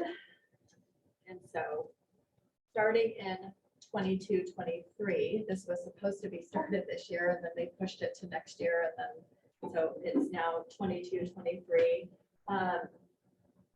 Providing a 9-hour day for all TK students, and it's really about prioritizing access for our unduplicated pupils, and that really is my meeting from Thursday. That really is the most major goal of this initiative, is to ensure that our unduplicated pupils, all of them, have access to a 9-hour day, TK through 6th grade. If we are able to provide for all TK6 students a program on a sliding scale, that's great, but they want to ensure that we can offer that to our unduplicated pupils at least. This includes breaks, so our winter break, our spring break, and at least 30 days over the summer. So we're looking at just our upcoming summer program. How do we make sure that we're offering a 30-day, 9-hour-a-day program to our students this summer? So there is certainly a lot of planning and thinking and partnering that will need to happen as we, Sorry, I'm not sure if you misspoke, but the slide says grace period extended to 23-24. Oh, I'm sorry, I meant to say 23-24. Does that mean it's required for 23-24 or? Yep. Okay. That will be the first year that it's fully required. So it's just for TK next year. year. Right. Following school year it expands to TK6. But so the summer is or isn't required for this coming summer? It's probably not required. But I mean, obviously we want to do what we can, but. Yep. Sorry. Yes. I would say probably when we started planning, it was required, but they've pushed out those requirements over the last couple of weeks. So here's what we may get to help fund this, $851,000 over the next 4 years. There may be some additional one-time funds for both building out your infrastructure of your extended learning opportunity program, and there may be possible ongoing funds, but all of it is a maybe. So is that, as we think about talking to elected representatives, this is This has the potential to turn into a significant partially funded or unfunded legal obligation. Absolutely. So as we think about our next steps, we know, I mean, we have on-site providers that provide some of these types of opportunities at all of our sites, but we know capacity is often a problem for many of them, so we want to collaborate with them. We want to make sure that we work closely, I believe, at all of our elementary schools, the PTAs run after-school programming. So how does that fit into our system? Does it fit into our system? What does that look like? There, I'm certain, are other community partnerships and people who do after-school work already in areas around us. So how might we partner with someone like that? Is it something that we would want to develop and attempt to staff? Do we want to work with a third party to develop and attempt to staff? And we know staffing is a huge issue, and I don't see that changing anytime really soon. And of course, funding is a big issue. And just like all my other friends, this one also requires a lovely plan, a quite extensive plan. So that will come to you later this year. And so I'm happy to answer any questions, but I'll tell you that it changes constantly. It's really interesting. So if I Thank you, could just interject, this was like big kudos for Sandra for staying on top of and abreast of this. Because this is, I mean, I think this is the first full picture you've seen. This is a sea change. This is significant. So things, people are always trying to raise their hands, but if you'd like to provide public comment, please raise your hand button now or raise your hand button now. Anyone have any questions, clarifying questions for Sandra while we're getting some hands raised? Okay, we'll go to public comment then. Pat, Rodney, go ahead. Thanks. Yes, I'm an LASD parent of 2 alums and a volunteer. And thank you very much for the presentation. And I hear the complexity of the requirements. It sounds pretty daunting. I do have a point I'd like to ask be considered. To the opening slide that talked about how important family income and parental education is as, you know, main drivers of student success. I would like to put out there for consideration if there's a way to give priority to the, you know, so-called unduplicated students for the pre-K program.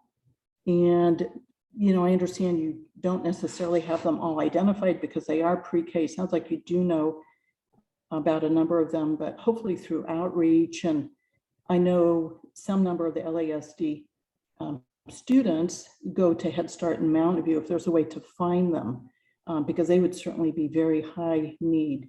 And it could also be interesting to analyze existing LASD data about performance, student performance differences for these unduplicated students, for those who were able to go to LASD pre-K versus not. It could provide analysis that might make that a compelling or not a compelling approach. So thank you for your work in this area. I appreciate it. thank you, Pat. Any other questions, discussion, board members? Is that the only one? That's the only comment. Closing.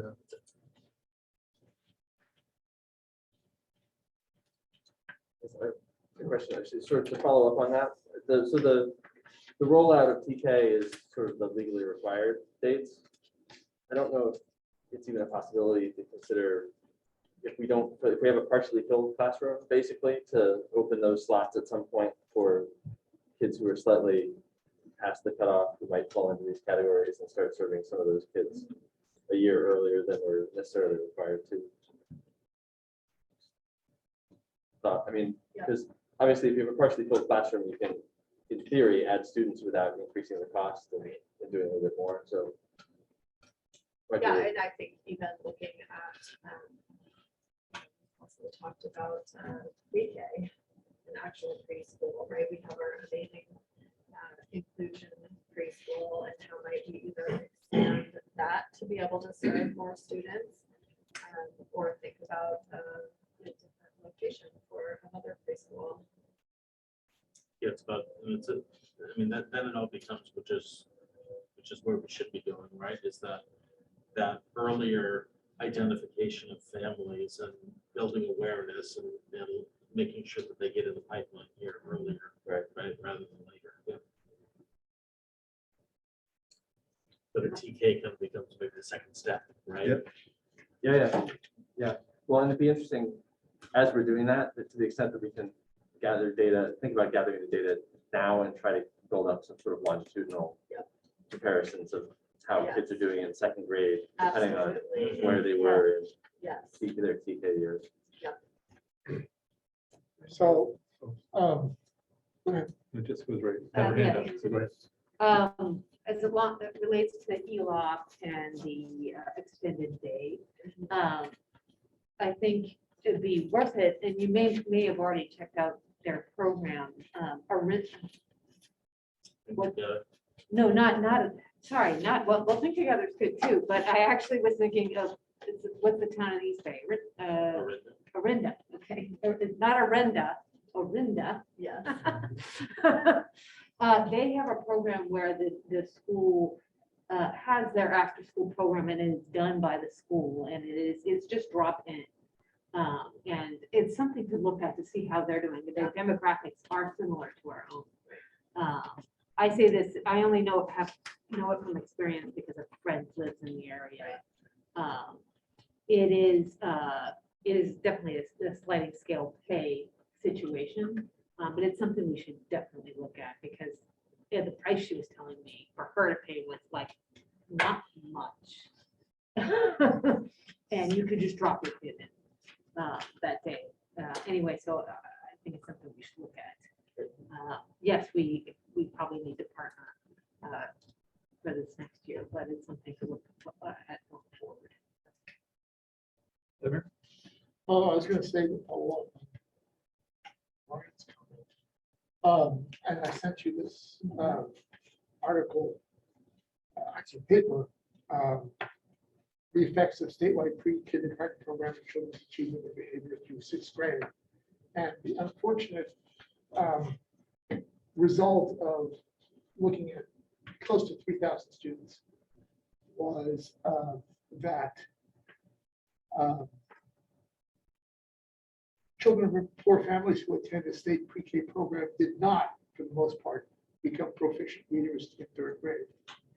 And their performance on all measures of achievement through sixth grade was significantly below that of comparable children who did not attend.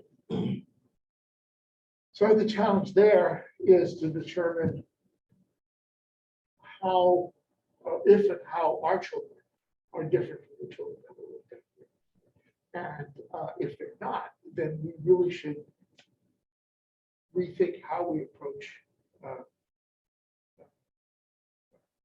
universal pre-K or TK, whatever you want to call it. Because we may not be doing any good in when they get to third through sixth grade. And that would be very important for those kids. For the kids who are not socioeconomically disadvantaged, they'll do fine. Those who are, big problems. So I would urge you to look at that carefully. I'm not an expert in this area, so I can't offer any words of wisdom on this. However, the paper is, the study was about 2,000, close to 3,000 kids. So it's not like, a small number of kids. That's one thing. Second thing is,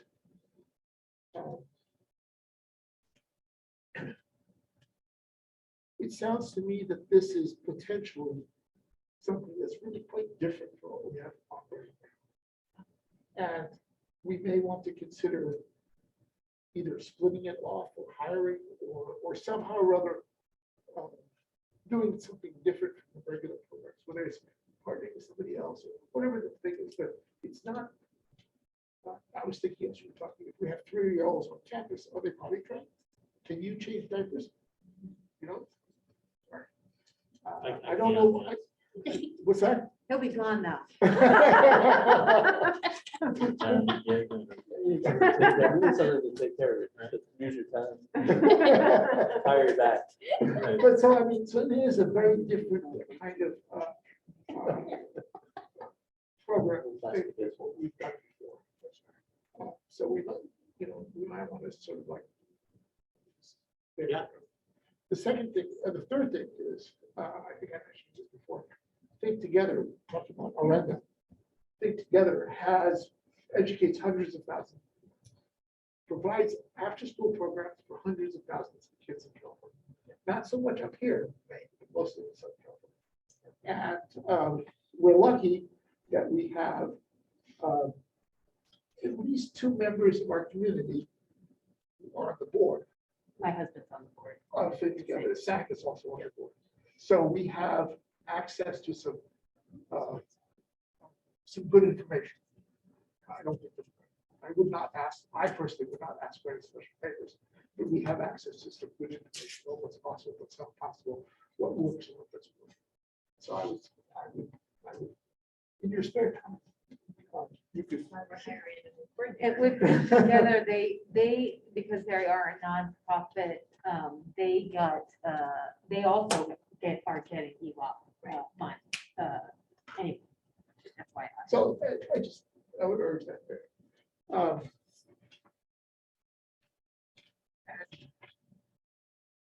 yeah, the last comment is sort of like summary of all those is I'm concerned about this. Financial cost, the cost of your time, for instance, on other programs that we have in this country. But I do think that, as Pat said, that we really should pay attention to the unduplicated pupils, which, by the way, does not include special education. No. Yeah. There's some other groups that it should include, but doesn't include it. You're the best person in the district to produce plans. And I hope you're excited about. That's on the top of my resume. Well done. Whoa. You're not preparing any resume.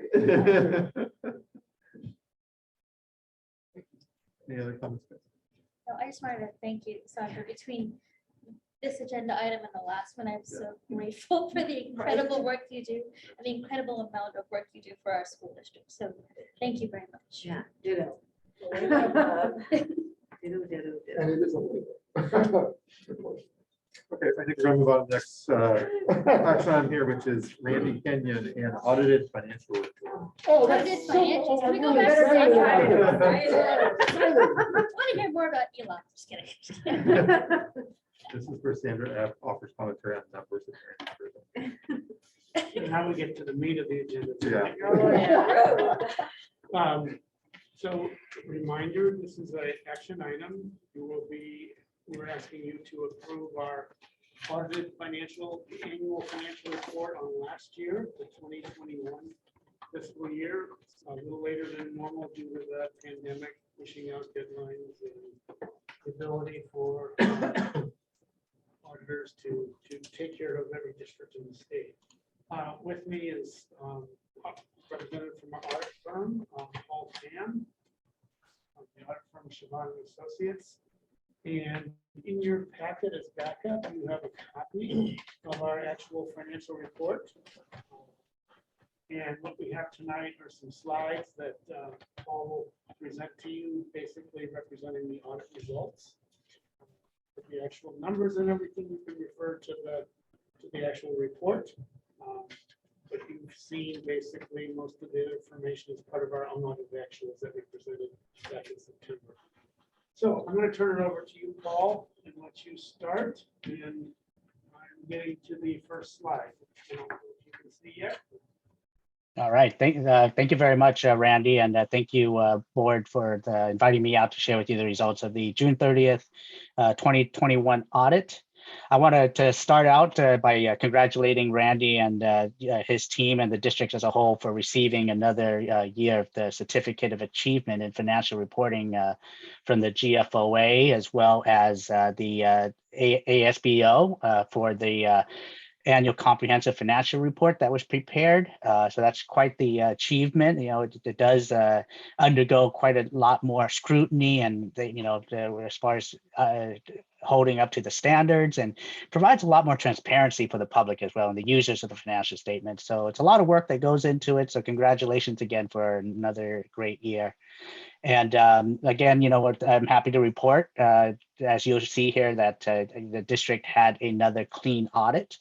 But before I begin, I wanted to thank Randy and his team. In this COVID environment, auditing can get a little bit difficult. And then especially with the transition with Kim leaving and Lirio stepping in, we really appreciate all the extra work and making the transition very smooth and a nice clean audit. So thank you, Randy and his team, and just other departments in the district as well, because it does take quite a bit of coordination, especially with all that was going on with distance learning and all the CARES funding and whatnot for this last year.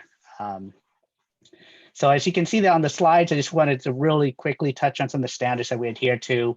The American Institute of Certified Public Accountants, they issue some standards on audit, statements on auditing standards that we adhere to in our audit. And because the district is a local government, the Government Accountability Office, they issue government auditing standards that we follow in our audit. And with the district state programs, the Education Audit Appeals Panel, they issue an audit guide every year that we use in our audit.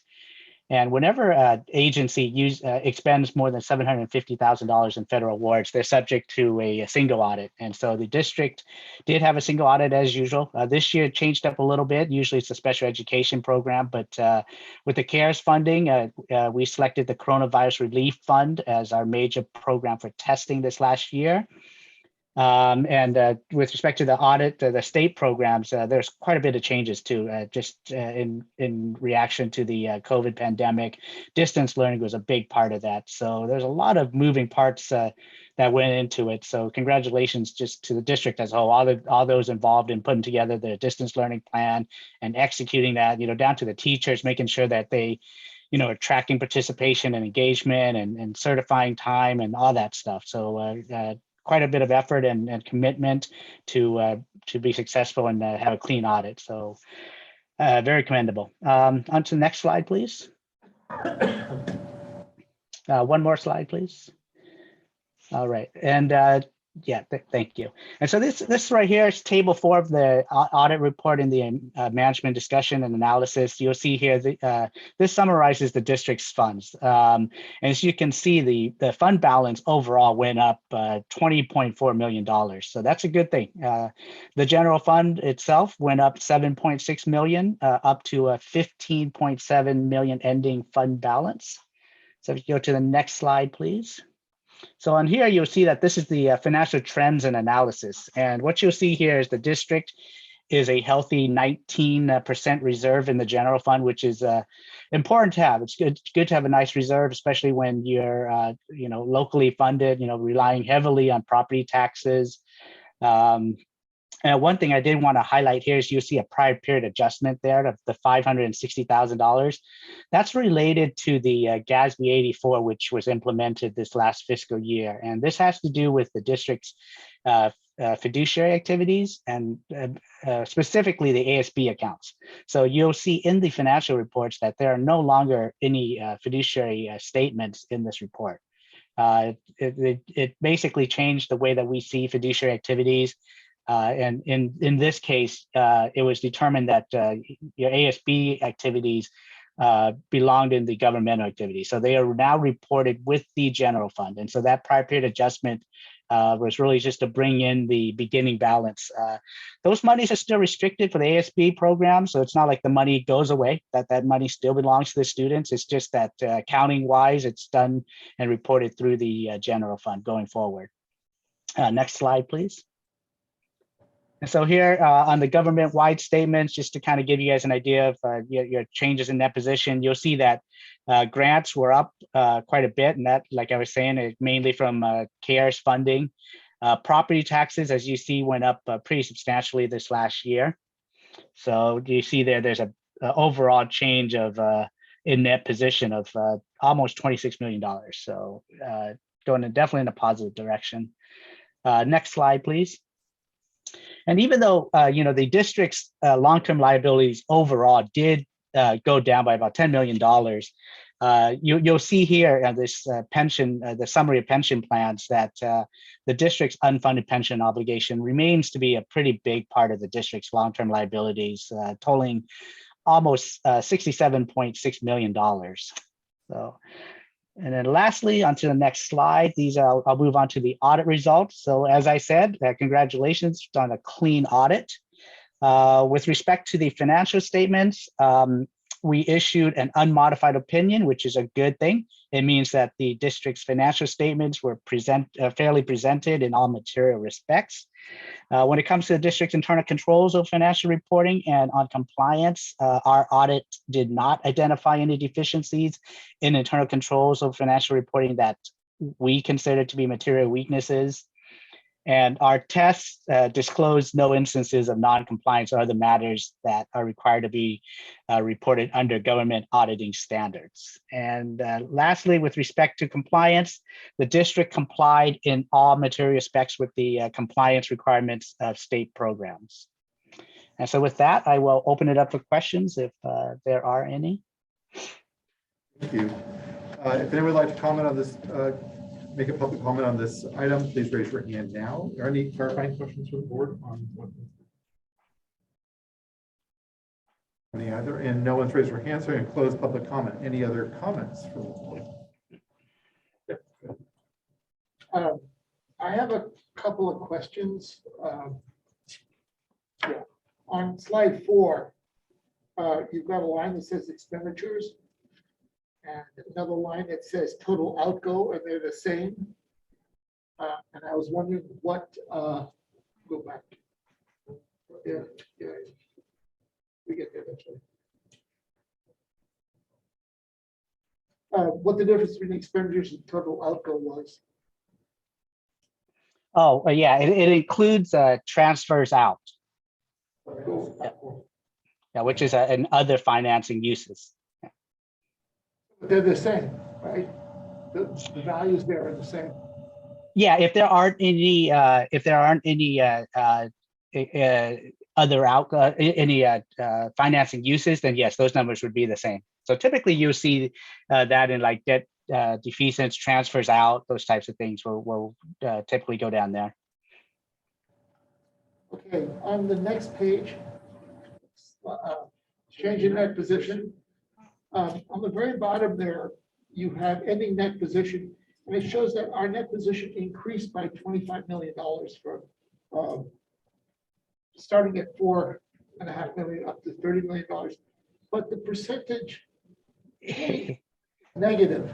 Yeah, that's a clerical error on our part. We'll get that fixed. Yeah, good catch on that one. Any signs of anything else on the other numbers there? No? Okay. Randy says that, I believe. The last question is, what was the level of materiality that you used when you were doing the audit? The level of material. Okay, so that does change from year to year, but I can kind of give you a rough idea. Give me 1 second here. And the materiality, we use several different levels of materiality. So there's the numerical amount, right? What the numbers are, but you got to consider certain things. Materiality kind of goes out the door, right? Because you find it to be a higher risk regardless of whatever variance you may have. So it depends on what it is we come across.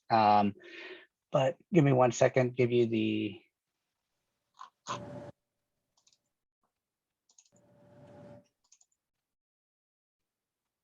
I was looking at that. I will give you an example of other outgo that we have had in the past that was different from expense. We would transfer money from our general fund to another fund. For example, when we were funding the special reserve fund for retiree health benefits. When we were taking money from the general fund to pay for the leases, the capital leases, when we would take money from the general fund and put it into the deferred maintenance fund. Those are considered other outgo rather than expenses. Okay, all right. So to the question about the materiality, so it's quite a big range. So depending on what opinion unit we're looking at for a particular transaction that we're looking at. So it ranges between $1,000 for like your non-major funds to $5.4 million on your government wide, just because all the assets that the district has. So there's pretty big range there. But depending on which fund you're looking at, what opinion unit, it falls, it's pretty vast variety. Thank you. Any other questions, comments for Randy? This is an action item, so can I have a motion to approve the audit as presented? So moved. Thank you, Brian. Thank you, Vladimir. So then we'll go through Vladimir. Yeah, Yeah. Okay. Jessica? Yes. Brian? Yes. Sally? Yes. Yes, as well. Passes 5-0. Thank you. So thank you, Paul. They Thank you, Paul. approved the financial report. Thank you. Have a good night. thank you. Yeah. Thank you. And Randy, you're now on for the second interim plan. Yes. We'll get that up on the screen.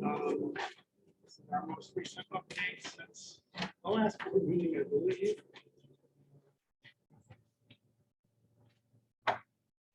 This also is an action item. We'll be asking you to approve the financial report as presented.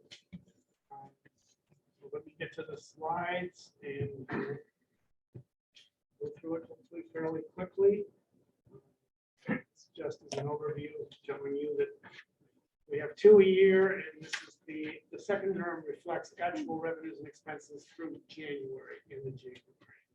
And I'm going to recommend that a positive certification because we can meet our financial obligations for the current year and 2 future years.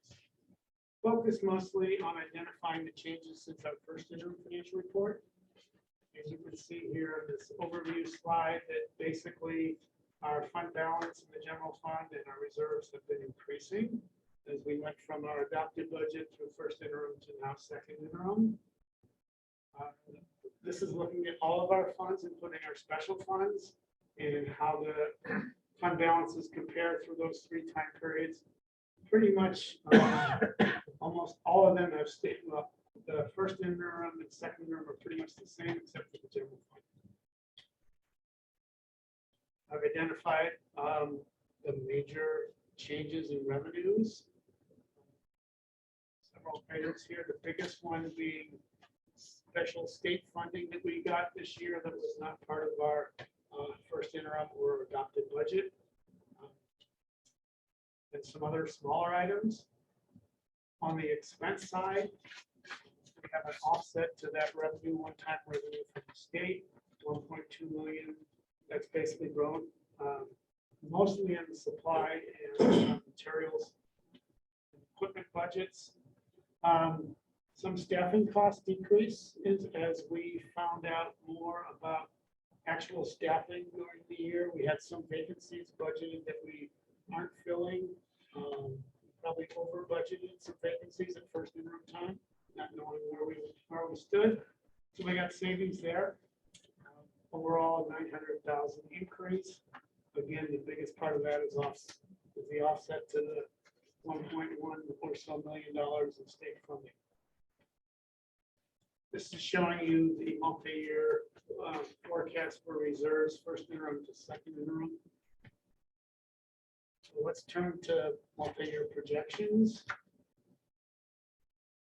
And there's a 3-year forecast required by the state. We will obviously be able to meet our required reserve level of at least 3% for 3 years. Our reserves are projected to remain in the double digits, both in the 3-year forecast and in the 6-year forecast. And this is the same line you saw a couple slides ago.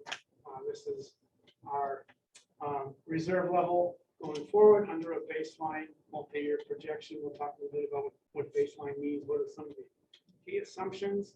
Again, we're above our target reserve level of 8 to 10%. I will comment, I think you heard earlier that our reserve level at the end of last year was 19%. Right now, the average reserves for elementary districts throughout the state at the end of last year was 26%. While we're healthy, we're below average. Don't call us that. So some key assumptions on the multi-year projection. First is property tax growth assumption. Right now, it's at 4% for each year, next year and in the future. As I mentioned at the first interim, I would say conservatively budgeted an increase in enrollment, which causes an increase in staffing. That's the conservatism, I would say. An increase of our enrollment and BCS slight increase to their maximum under their current agreement with them, capped at 1,101 students.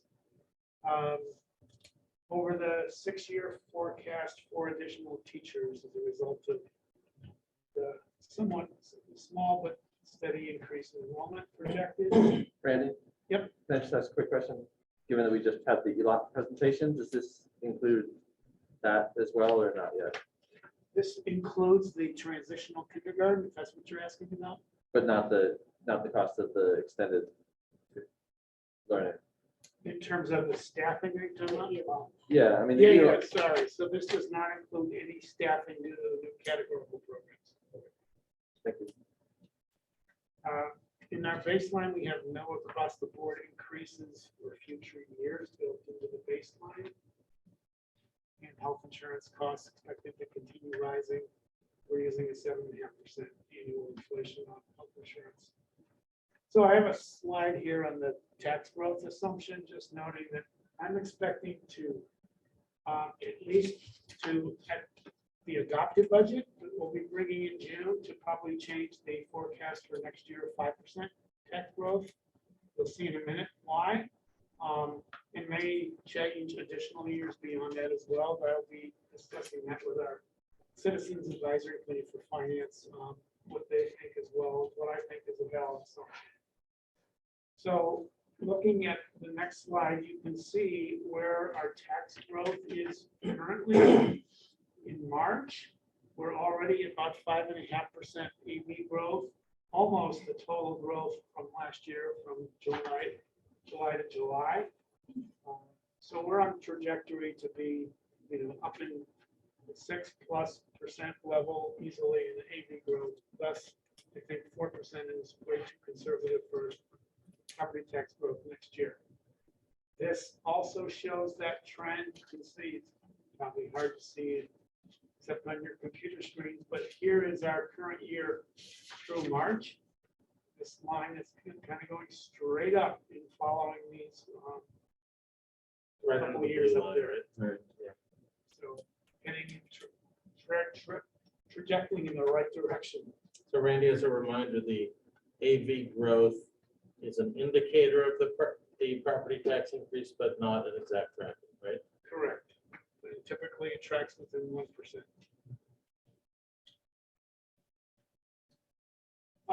As you've talked at the last several board meetings about some alternative scenarios to look at using different assumptions in our multi-year projection, I want to focus in on a little bit on that tonight. Particularly here, highlighted the technology purchases issue in terms of assuming some of the costs that the PTAs have been providing historically. The first 2 items on this slide you've already discussed previously. If the district provided devices just for staff and not students, the cost annually in our multi-year projection would be about $120,000. Did not change the line, the slope of the line for our reserves going forward very much. It was very insignificant change. Conversely, if we provided devices to staff and all students, the cost is estimated to be around $500,000 a year, which would have a significant increase on our reserves going forward as we project that every year. This new alternate scenario is looking at providing devices for staff and all students in grades TK through 3, but for grades 4 through 8, implementing a bring your own device policy. And we estimate the cost would be about $320,000 per year. And noting that the estimate's based on 75% participation. In other words, the district would have to fund 25% of the 4th through 8th graders. So that's a new scenario for you to look at. So Randy, just before you go there, there are a number of programs that are new programs that are rolling in for next year, right? So, or that affect the budget. So included in this, I know we talked about it next, but already baked into the baseline is a $400,000 annual for the Universal Meals Program, correct? That's correct. You've already included $600,000 one-time contribution for the housing project going on in the county. That's correct. I think included in the baseline is also an increase for the first year for an additional TK program, the expanding universal TK program. That's correct, but we don't think there is an impact on staffing because the staffing is part of that. I'm sorry. So I guess what I want to get at to longer term is the multi-year forecast. Does it include the additional staffing that will be necessary for increased transitional it kindergarten? does for transitional kindergarten. I projected increase in enrollment for transitional kindergarten Okay. and appropriate staff. Brian, if I misled you earlier, that's clear. The transitional kindergarten. I got it. Right. And then what about ELOP? And you may answer Brian earlier that ELOP is not included. That's not included. Okay. Because I not knowing yet exactly how that's going to play out. Sure. So as we look at the scenarios, you've seen this. I've got 2 slides. This scenario is without renewing the parcel tax, plus the drop starting after June 30, 2025. The next slide is if we renew the parcel tax. And I've got several, what do the reserves look like over this 6-year period under these various scenarios, with the baseline being the top line. And again, the black line is assuming a 5% annual tax growth, not just next year, but every year in the forecast. And sort of that maybe middle of the road, $320,000 tech purchases where we do the BYOD, bring your own device policy, if that's one way we want to implement this, and with annual raises of 2%. Without commenting on those, but I'm going to move on. This is the same scenario with the parcel tax revenue. So, When you go back to the last one, just for a minute. sorry, Sorry. did somebody ask a question or? did you- No, it's No, it was a quick. time to Oh, digest it. sorry.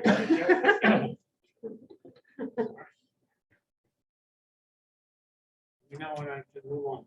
Good. Yeah, you can't. All right. So I think it's important, and I know this is why we're doing the what if scenarios, because the board is facing competition for, we have a healthy reserve, but we have a lot of potential costs and draws on our reserves and on our funding base. And I've just highlighted some of them here in this slide. I know Brian and Vladimir have seen this slide in our budget review committee meeting. Here in the red, we're talking a little bit about technology. I haven't updated this since we met with the budget review committee. So I only identified 2 scenarios under technology, but I've shown a third today. There's any number of scenarios. Salaries, a 1% cost is $460,000. And as I think we've commented before,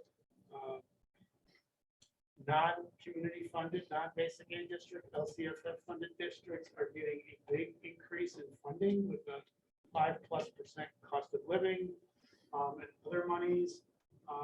We're gonna have to compete with districts around us who are giving fairly sizable salary increases.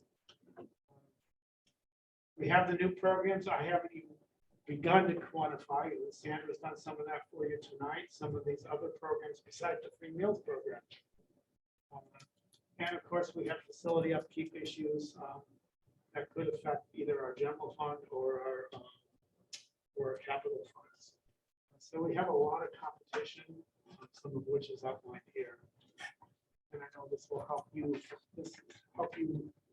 make some decisions about what we do with our funding going forward. This is getting near the end, so some suggested options for you to consider tonight for direction, either tonight or shortly in the future, because I know our PTAs are anxious to know what the board is willing to do for next year. So the first one is the staff only, the $120,000. And then so to me, that's an easy first step, right? You could do that now. I don't think it's going to have a major impact. It will have a major impact on our finances. And then look again, mid-year next year, where do we stand financially? Take the next step. That's what option one is. Option two is somewhat the same. We take that first step of $120,000 and we decide some other phased-in approach on the student devices without specifying right now what that is, with one example being, well, what if we just did TK through grade 1? That's our assumption of one of those, of what we would take over from the PTAs. They would be responsible for grades 2 through 8. Just one example.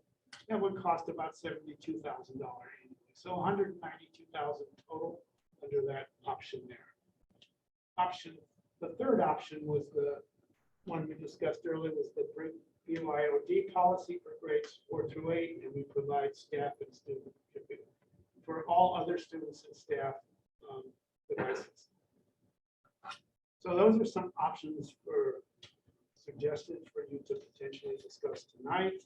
As we go to the concluding slide, remind you we have adequate reserves to make a positive certification. I recommend approval. Just looking for if you have any specific direction you want to give our budget review committee as they work towards a recommendation to you in May. And even more, I think, timely is what kind of direction do you want to provide regarding technology purchases? We meet again with our PTA leaders this coming Friday. I think the rest of the slides are just kind of boilerplate end of the presentation. What's the timeline looking ahead? And an appendix which shows the multi-year projection a little bit more detail. Back to the conclusion slide. So besides taking action, Steve, I'd like to get some direction from the board. It's these two questions. Before we go down that path, if anyone would like to provide public comment on this item, please hit the raise hand button now. Any clarifying questions on what Randy presented? Mine is super quick, actually. Go ahead. Randy, Yes. as you said at the beginning, second interim is to January 31st, but everywhere else this is March. Yeah. You mean to January 31st, but we're So talking that about this in March? if you look at the, sorry, I should have pointed Yeah. out. So there is also in your package. Yeah. Yeah. The actual report under the Yeah. state forms. Yeah. And what's we're required to report is the actual revenues and actual expenses. Yeah. And do a projection for the year. Okay, So you're getting a projection for the year, but you're also, it's based off actual data through the end of January. okay. I'm just saying we have in second interim, you are always mentioning March. I would say that would be, It's a March it's the projection as of March for the year. okay. Okay. Okay, A March I get that. presentation. It's a on March Okay, January presentation, Oh, okay. essentially, yes. Thank you. Sorry. to Yep. just- It's like, that it didn't compute for me. Thank you. Right. Randy, for the BYOD option, has that been sort of vetted by teachers, or was it just a numerical exercise? Because I can imagine, It was a cabinet discussion. Right. just wondering whether it's, because, I mean, for seventh, I mean, so high school has BYOD, right? And so I can sort of see it for the junior high. For younger students, I start to get worried about variety of devices and things don't work and teachers have to be tech support and lose control maybe of what the kids are doing with their devices. So I was just wondering whether that was pedagogically sort of approved or whether it was just an effort to get the numbers down. I think that I would be interested in working with our groups around really defining what the BYOD looks like so we can manage it across all levels, right? From security to classroom use. We're talking about fourth grade. Yeah, Start and with it. fourth and up. Yeah. So no one's raised their hand for public comments. For closing public comment portion. Any other comments, questions in depth that you want to go? Let me your eyebrows are waving around. So I just wanna make sure. I'd like to commend Randy of putting page numbers on each one of the slides. I think I did that today. The only question I had was just a rough calculation of the cost of each staff computer. It's about $2,500. If I follow you. And I don't know, I want $2,500. That just seems a little bit high. That's all. Yeah, I And Sorry, it's I'll fine, if it's fine for a what if scenario and that kind of stuff, but I would hope it's not, it doesn't actually come out. I'd be happy to share with you the details on that. And I don't remember exactly what I'm looking at my sheet. I don't think it's 2,500. It's not 25. Well, so if it's $120,000 per year and we have 250 teachers, that's $2,400 per computer. Getting the rest So of the we- staff. Yeah, there's more teachers. staff than just Okay, all right. teachers. We were also looking at some classroom technology, like either the projector or the Apple TV, that is like the full I package. don't think that was in there. No, was that not in there? Okay. So I think it's about 1,500, and then we have about 400 people that we were using this. All right, okay, cool. The other thing was.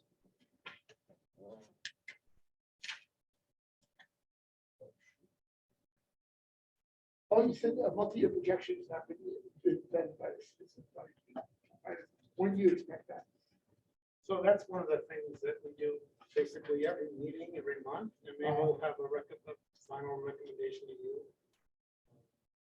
which helps inform what our adopted budget looks like. All right. I guess I do have one last, it's a comment more than anything else.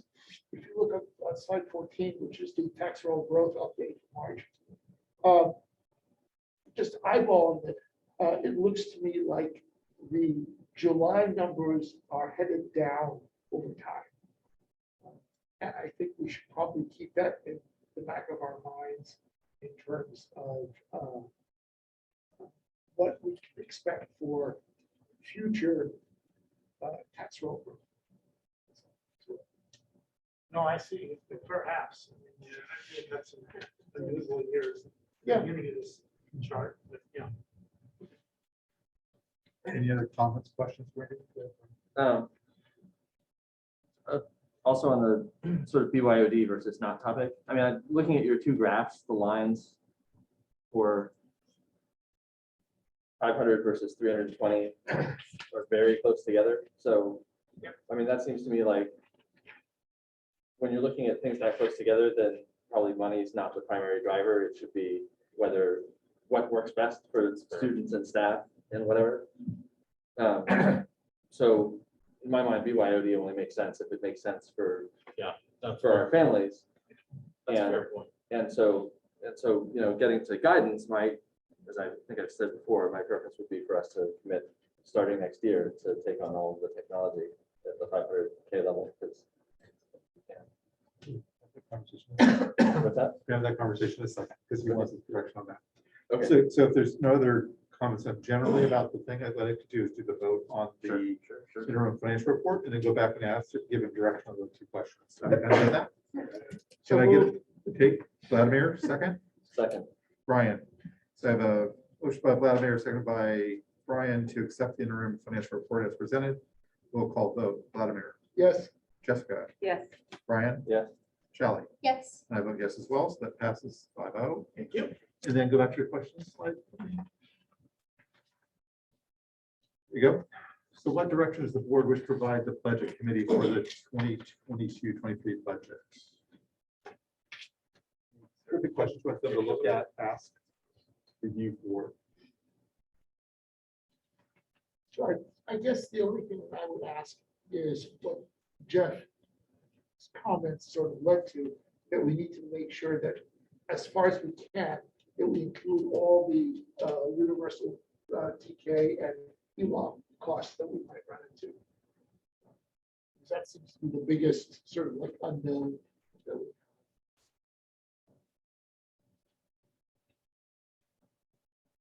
Really, can I ask just one more question on that?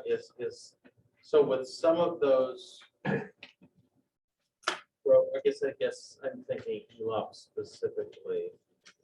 There is a certain amount of money that has been identified by the state to this point. And that's in the budget right now. No, No. The revenues aren't in there yet? so, It's complicated, Jeff. Oh, I'm well aware of that. They have closed funding. I don't know. yeah, so we don't have any of the ELOP money in the budget, right? Okay, Sandra pointed out it was like $830,000-ish. but that's not in there. It's not in there on the. So there's no puts or nor takes. No revenue, no expense. Okay. Any other clarifying questions for the budget review committee that we want to have them put in there? Maybe a lot of obvious. And then whatever we possibly direct as it relates to technology. That's the next Yeah, question. yeah. But no, but I'm saying it is part of the budget review committee. Yep, I agree with that. Is universal meals included in this, or is that? Yes, separate? universal Yeah. meals You is- did cover it. So the staffing estimate cost, we'll talk about universal meals next on the agenda. The staffing cost is built in, the ongoing costs. But that's not, Not all the one-time costs are built in, they are one-time. We'll have less of an impact on the cost on our reserves going forward. Is there actual food meal cost built in there? No, we'll talk about that in the next agenda item. There isn't right now. Well, You think you're gonna be fully refunded? Yes.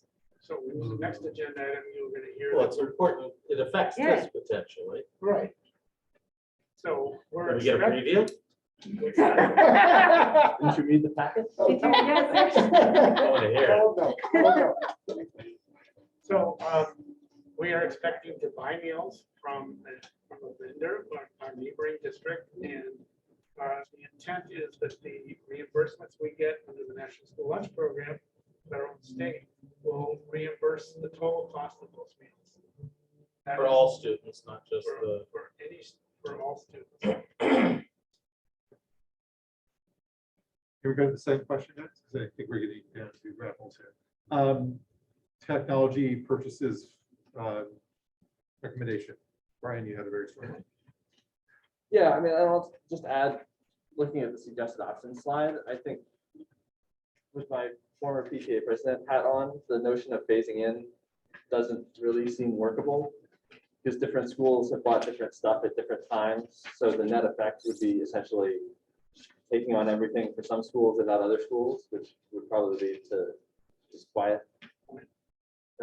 So as I said, my recommendation would be for us to, my preference would be for us to take it all next year. And I share concerns with BYOD concerns that there's going to be back end issues with BYOD that are going to create more issues than it solves. And given that the two numbers are so close together, it doesn't really. Can I go back to these two slides? Yep. And just before we get too far down the road. Yep. Well, I want to push for some technology recommendation. 2% annual raises may not be enough to keep competitive with other districts. So I don't want you to think that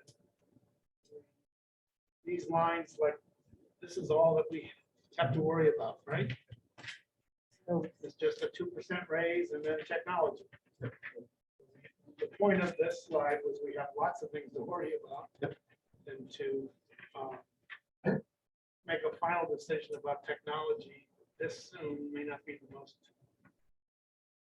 the best fiscal decision for us. May not be the most fiscally sound decision at this point. Other commentary on technology acquisition. Yes. I don't know what current policy is, but if I were technology director of the school, I would want every single computer that a child uses under my control as opposed to their control. The reason is simply security. You're talking about BYOD specifically? What's that? Are you talking about BYOD specifically? No, even the computers that we give them.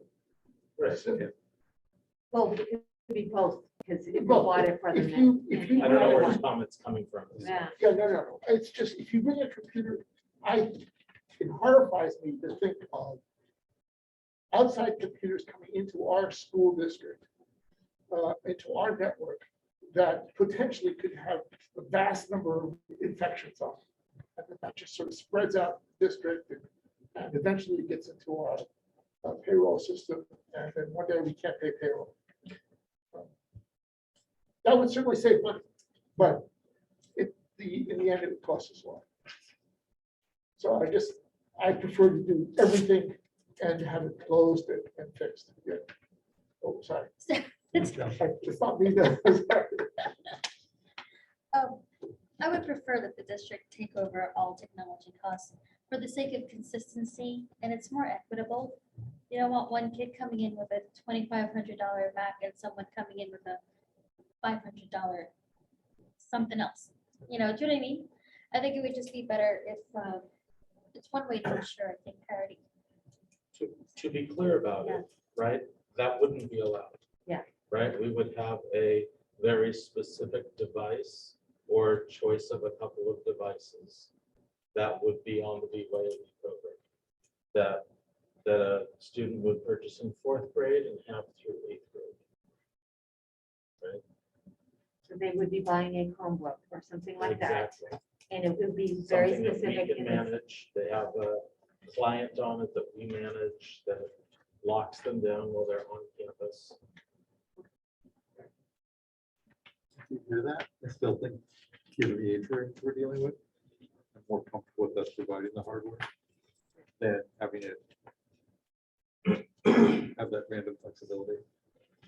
That makes me nervous.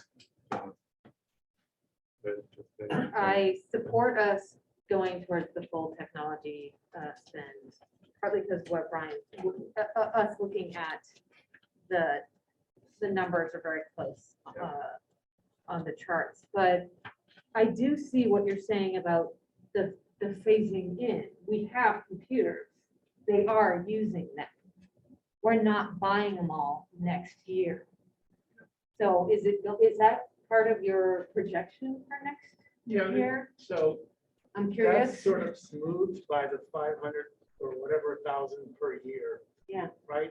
that is It's the a total 500. cost and then we're amortizing. We don't know. about the Oh, phasing. okay, that is considered. Okay. All That's right. the way we Um, model it. It is, okay. It is scary, when he did make a point of pointing out what it looks like financially for us, especially if we look at parcel tax not renewed. It shows us with a 2% raise, which is conservative as to what we may have to do for to compete with LCFF districts. We're at 2%, 7% more stomaching, you'd be able to stomach, but again, we're at 2% raise, which may not be what we will be doing in order to survive as a top level district. The delta between the two costs though right now Yeah. is less than not even a full person. Yeah. 1% increase in salary, or Yeah. thing, which is for something. But it's going to impact us either way. I'd rather get to a point where we are. I was the PTA president when we had to start buying the hardware. You know, I'll tell you how long ago that happened, and absorb that cost and the issues it raised when we were going through that.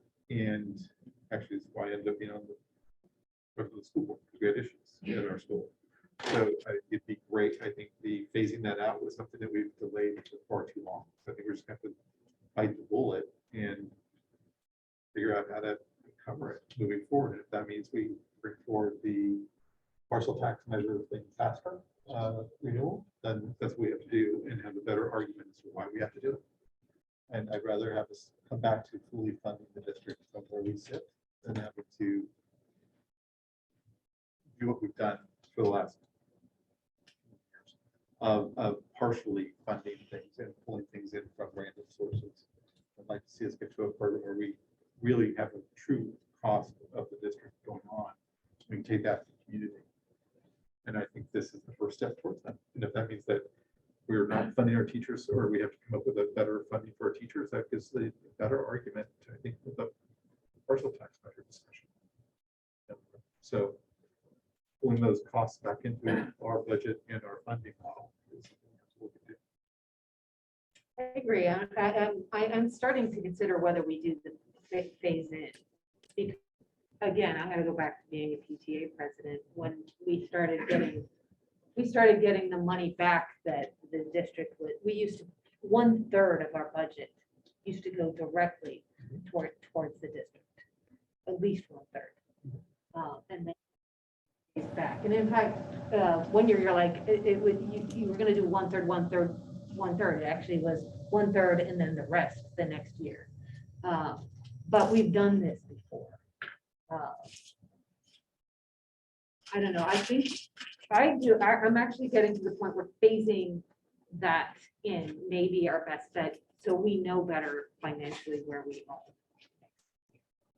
The only thing I worry about that, Yeah. and what you said is completely sound financially. But what if we're in a situation where we start phasing it in, and then year 2, we can't afford anything? The parcel tax doesn't pass, the old one expires. Then we've got like 2/3 of our kids who don't have computers. With a phase in. Do you see what I We mean? don't have 2/3 because we have the old ones. Well, but that's the problem. The other problem I have with the phasing in motion is Yeah. that if the message is, well, the district will pay for all of the technology in 2 years, why would I, as a parent, donate for technology next year? Because we have the computers. It's not like the kids won't have computers. So why are we like funding a renewal 1 year before the district is going to fund it? That just doesn't. I mean, I see what you're saying in terms of smoothing it out, but to also take your analogy, right? Like when the district was phasing out the sort of general fund donation from the PTAs, Mhm.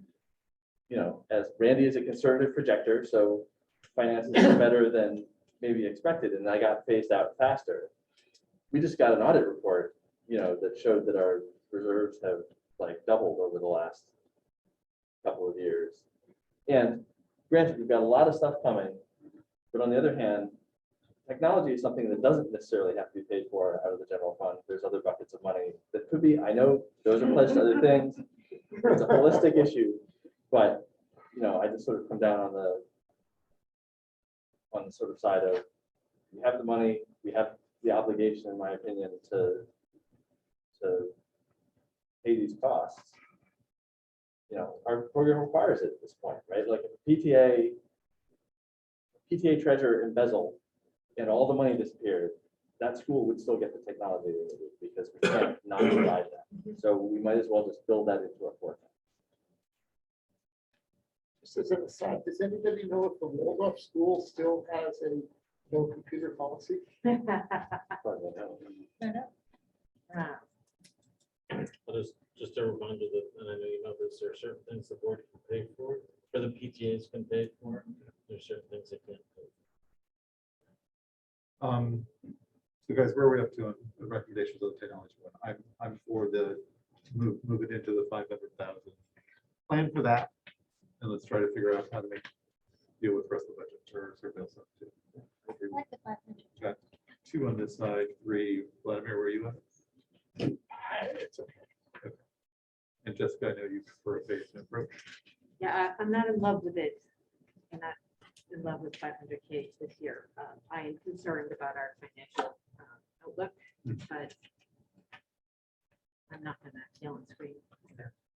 I do want this to be equitable for our PTAs. I do care that, I do feel that this is part of infrastructure for our schools that they want. I am just trying to think of the long-term financial health of our district. I want us to be here into perpetuity. I do understand that. And I don't Yeah. disagree with what you're saying, but I think at some point we've got to figure out how to. No, I agree. adjust it. Just that's my last salvo. You have the direction, probably not the direction you wanted, but you have the direction you need. You have the direction, yes. Yes. Thank you. Okay, Universal Meal Program update, Randy. But I already did it. Yeah. Nice try. That was just a sneak peek.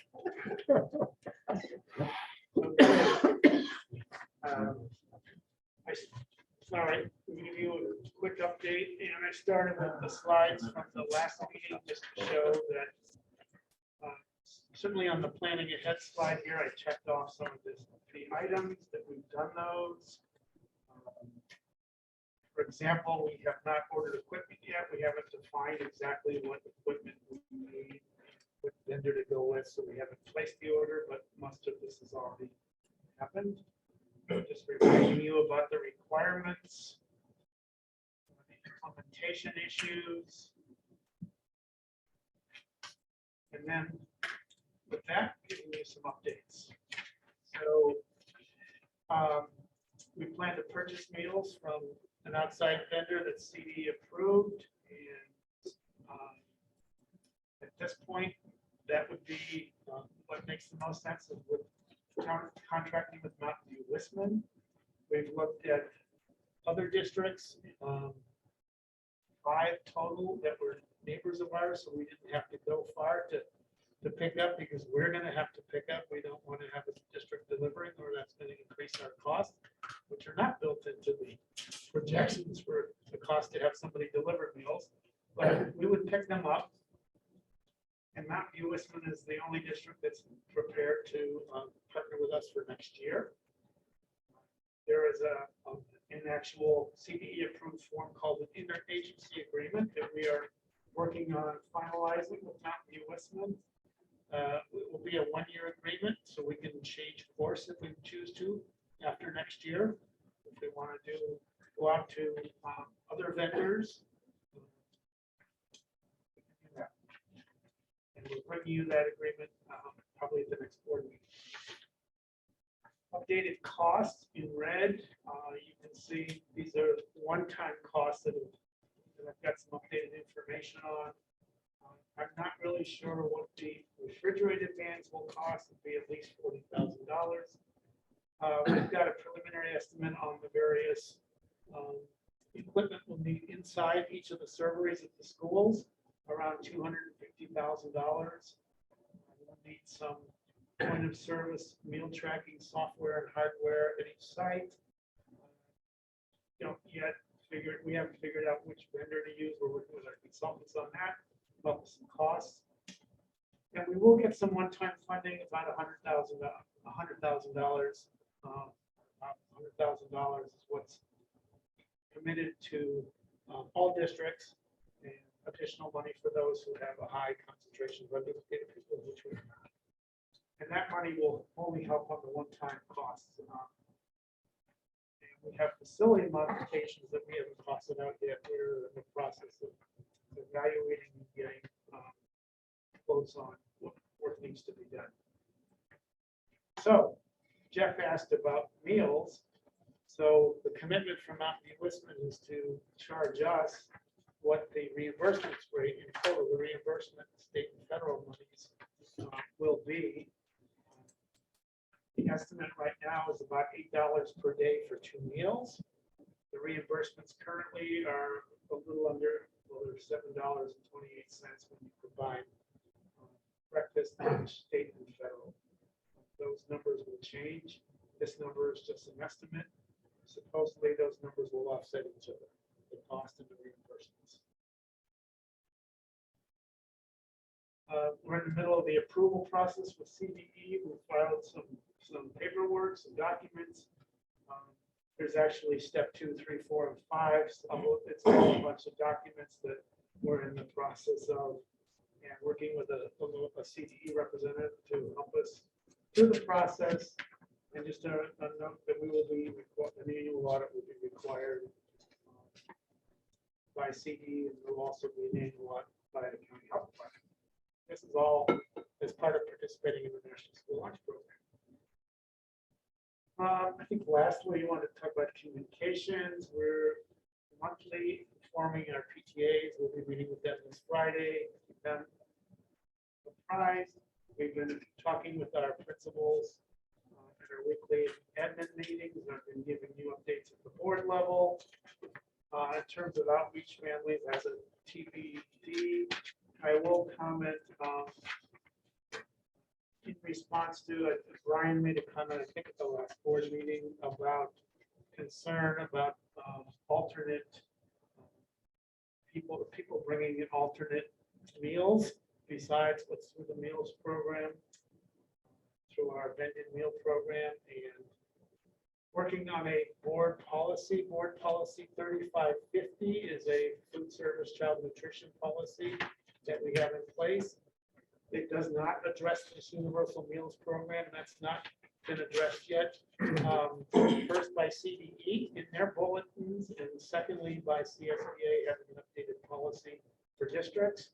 So, but I'm working on a draft for you guys to look at that would address the issue of universal meals for us as part of our policy going into next year. And share that with you probably the next board meeting. And that will help inform, be a part of the outreach to families as well. With that, we're done. Any questions? Any clarifying questions while I ask for Just a anybody with discussion. public comment on this? Please raise your hand and say how about pushing the raise hand button. Clarifying questions from anybody? And I have no request for public comment either. Any other comments for Brandy? Before we move on? Thank you. My only concern is, could you really get the hardware and the construction done? I'm trying to do a kitchen review and all right now. I'll come back in 10 months. Yeah. Yeah, I think it's minor enough with the vendors that are the contractors we use for a lot of minor stuff that we should be able to do it. Okay. Some electrical upgrades and some minor. Like we have to move the cabinet at Egan, in their servery, get something else in. That's not too expensive. What was your kitchenette? Kitchenettes. As long as it's installed. And yeah, it's all about the business. Yeah, bigger worry is equipment and vans. right? Exactly, that's the We're two working that- hard on Yeah. that. The car reorder is still on order. Yeah. Okay, moving on to item 9, City Los Altos School District Subcommittee meeting report. Mr. Bear. Yeah, this is just an opportunity for report out from the city schools meeting, which took place on November 15th. So I will actually turn it over to Brian. Okay, yeah, I'll just run through the agenda, I think is attached to the tonight's agenda. So I'll run through those items just with some notes. We talked a little bit, so it was Vladimir and myself and Lisa Flygor and Anita Anander, Mayor Anander, were attending from the city. There actually weren't any city staff. Lack of city staff is a recurring issue. So Jeff was on the call. Was anybody else? Was Randy there too? Okay. So we talked a little bit about Safe Routes to School and other public work projects. They have a new transportation problem, but that's been an area where they've been struggling to have staff and do projects. They are going to be notifying our schools where they have resurfacing, the annual street resurfacing projects are going to impinge the Safe Routes to School, just to make sure that those communities are aware and they won't be able to cross certain streets on certain days. They're continuing to work on restriping near some schools. They're in the process of working through the speed humps on Cuesta Drive, which were basically installed incorrectly. So they're working on that. This is the, what's that? Yeah, exactly. Let's see, I'm gonna come back to the Egan Gate because that was the most complicated item. They want to talk about climate action plan a little bit, something the city's working on. They would love to get our schools and our students involved, but there wasn't a lot of concrete to-dos there. I covered the teacher housing project in Palo Alto because they were curious about updates there.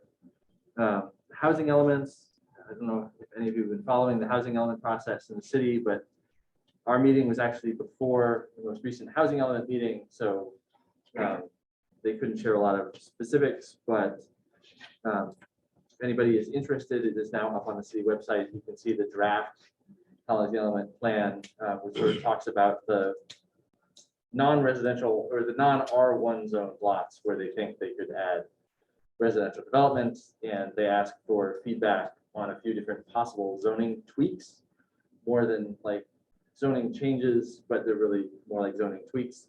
If anybody wants to give feedback, I encourage you to go to the city website and provide feedback on those zoning changes.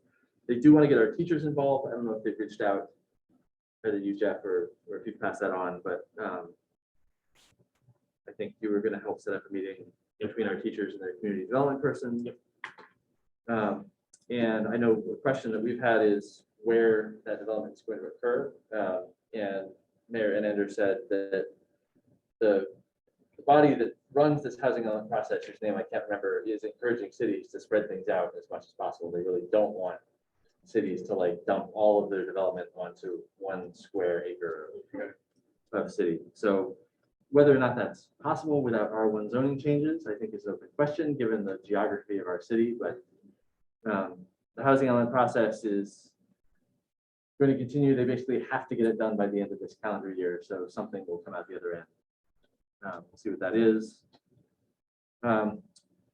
There was a little bit of a COVID-19 update. If you haven't seen it, Los Altos City is now actually offering free PCR testing at Neutra House. So it's another alternative if you need testing to the resources that we have. So coming back to the question of the Egan Gate reopening, and also sort of ties into our discussion we had at our last meeting about how to move forward and actually try to drive things. We had a couple of members of the public comments who live, I think, the people who live on either side of that old entrance. They've also reached out to Vladimir and myself and asked us to meet with them. So certainly happy to do that. Look forward to sort of seeing it from the actual backyard and get their perspective. But the city council members basically said they're willing to discuss it, to our point about not having this just kind of cycle endlessly. The suggested direction was for us. So as they said, again, they're short on staff. They don't want to create more work for their staff if they don't have to. So Vladimir and I, more specifically, I agreed to take on the work of basically digging everything up that's been discussed over the years and sort of wrapping it up into a presentation. Steve and I anticipate we'll have a discussion about whether we want to bring that to one of our meetings before we then take it to them. But that's sort of the intent, is that once I figure out when I can get that done, we will have another meeting with Vladimir and myself and the city council members on just this topic and sort of go through, publicly noticed, Brown Act, everything, walk through history, considerations, where we are, all the stuff in one place, so that we can then determine whether it moves forward or whether it doesn't.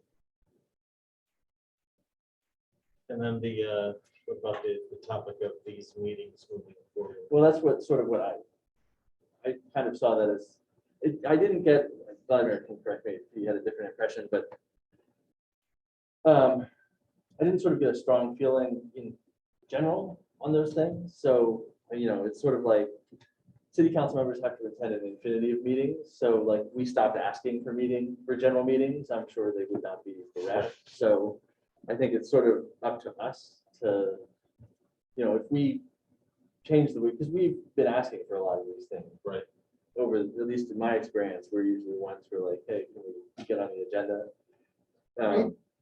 Yeah, I think they were happier with informal sort of links.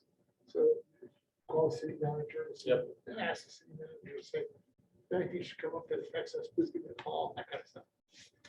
That's what I got to say. And then if there was a need for a topic specific Yeah. meeting, then For a specific project Yeah, like like this gate this. reopening, then we have to sort of reach out and drive that.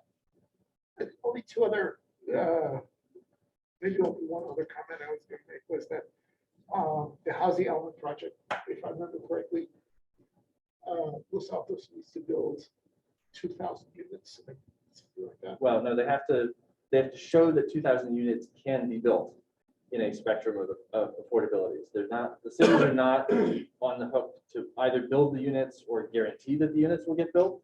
They just have to convince the state housing authority that there's capacity for units to be built realistically. All right. Anything else? Any questions, guys? Okay, gonna move on. Thank you, guys. you want to take any public input? Oh, public input. I'm sorry, guys. Chance to comment on those, that presentation. Please raise your hands quickly. It's getting late. No one's raising their hands, then move on. Thank you. District calendar. Jeff.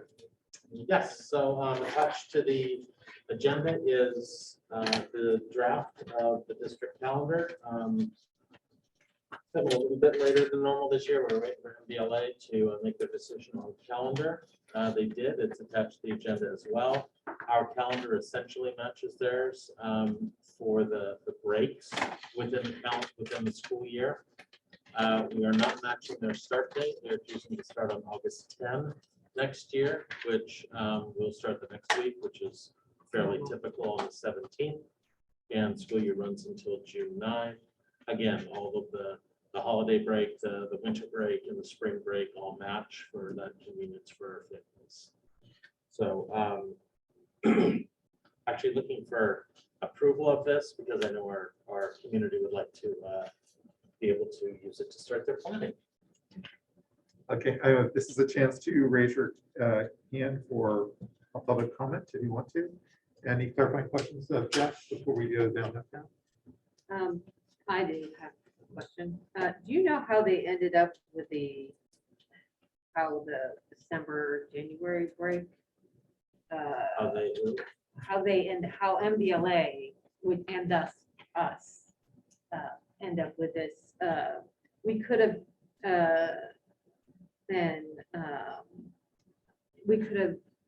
Is this the other direction argument? yeah. Yeah. I don't know why they selected that. I am pretty confident it has something to do with balance of their semesters, getting 90 instructional days ahead of the break and then 90 instructional days after that December break. Okay. And we align with them because we are a feeder district to them. Correct. I'm just saying this It's so everybody at home can Yes. hear that. I promise you that half of our families will love having the time after Yep. January 1st, and the other half will be Yeah. irritated that there isn't enough planning time in advance of the holidays. Karen Green would be in that camp, by the way. I'm going to close public comments. Somebody raise their hand. Any other questions, clarifying questions for Jeff? Can I get a motion to approve the calendar as presented? So moved. Shally, seconded. Second, Vladimir. So moved by Shally, seconded by Vladimir. All in favor. Let's go with Vladimir. aye. Jessica? Yes. Yeah, Yes. Yes, 5-0. This is the tough one, guys. CBSA Delegate Assembly election. I hereby move that we continue the meeting past 10 o'clock. Thank you. Do I have a second to that? Second. Why? Uh, Vladimir? Just kidding. Just kidding. Tony, are you Yes. vote yes, Jessica? Yes. Yes. Also, yes, thank you. Moving on. Now moving to the section where we are talking about the CBSA Delegate Assembly. Right, so this is a delegate assembly ballot for Region 20, which is Santa Clara County. This year, we have 4 empty seats and 4 candidates, so I will toss it to the board to. Choose the candidates. I move, Go ahead, move. I move that we choose the four candidates that are listed here: Lorena Chavez, Jody Muirhead, Mary Patterson, and David Gidley. Second. Aye. Yes. Yes. Yes. Yes. Approved. Wait, I want to discuss this. We So moved on. we have any comments? No comments. Okay. There's almost no one left on the phone line. Say that about Yeah. them. I threw this one in just to kind of bring us up to speed and the community up to speed on the superintendent search. We'll have a more in-depth review by the search firm on our March 21st agenda. I just kind of want to give a timeline of where we're up to. Approved job description went up on the 18th. It will continue to accept things to March 18th. They're planning to promote it in 2 publications, the 7th and the 14th. Survey is going to go out next week. I think actually the corrected date would be the final input for survey would be the 14th. Once it's posted. Just got that update a moment ago. Community engagement is ongoing. The goal here is to have them do their update on the 21st, and then for us, meet with them on the 31st to review applications and for possible interviews on the 8th. Is the current timeline. Go to the next slide, Marcy, please.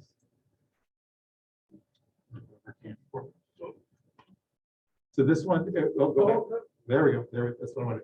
So this is a community engagement. So they have scheduled or planned to schedule. We have obviously one tomorrow night, Zoom. Anybody can meet that, please do. And then we've got one the following night, live one in coming to the multi at 7 p.m. There's also a live one scheduled for Saturday the 19th in Del Medio Park at 3 p.m. Those will have interpreters available to help with comments and people engagement. And then the targeted meetings, Kate mentioned the one they've done with the teachers, certified staff, certificated staff, sorry. District staff's gone through. And those meetings occurred on Friday. The PTA one is getting rescheduled for Wednesday. And tomorrow they're doing the cabinet leadership principles meetings and input conversations. So that's kind of the outreach that we've mapped with them to do. And they're on target to deliver it, which is great. And then hopefully they'll be able to roll a lot of that up into the 21st conversations. The survey went out today.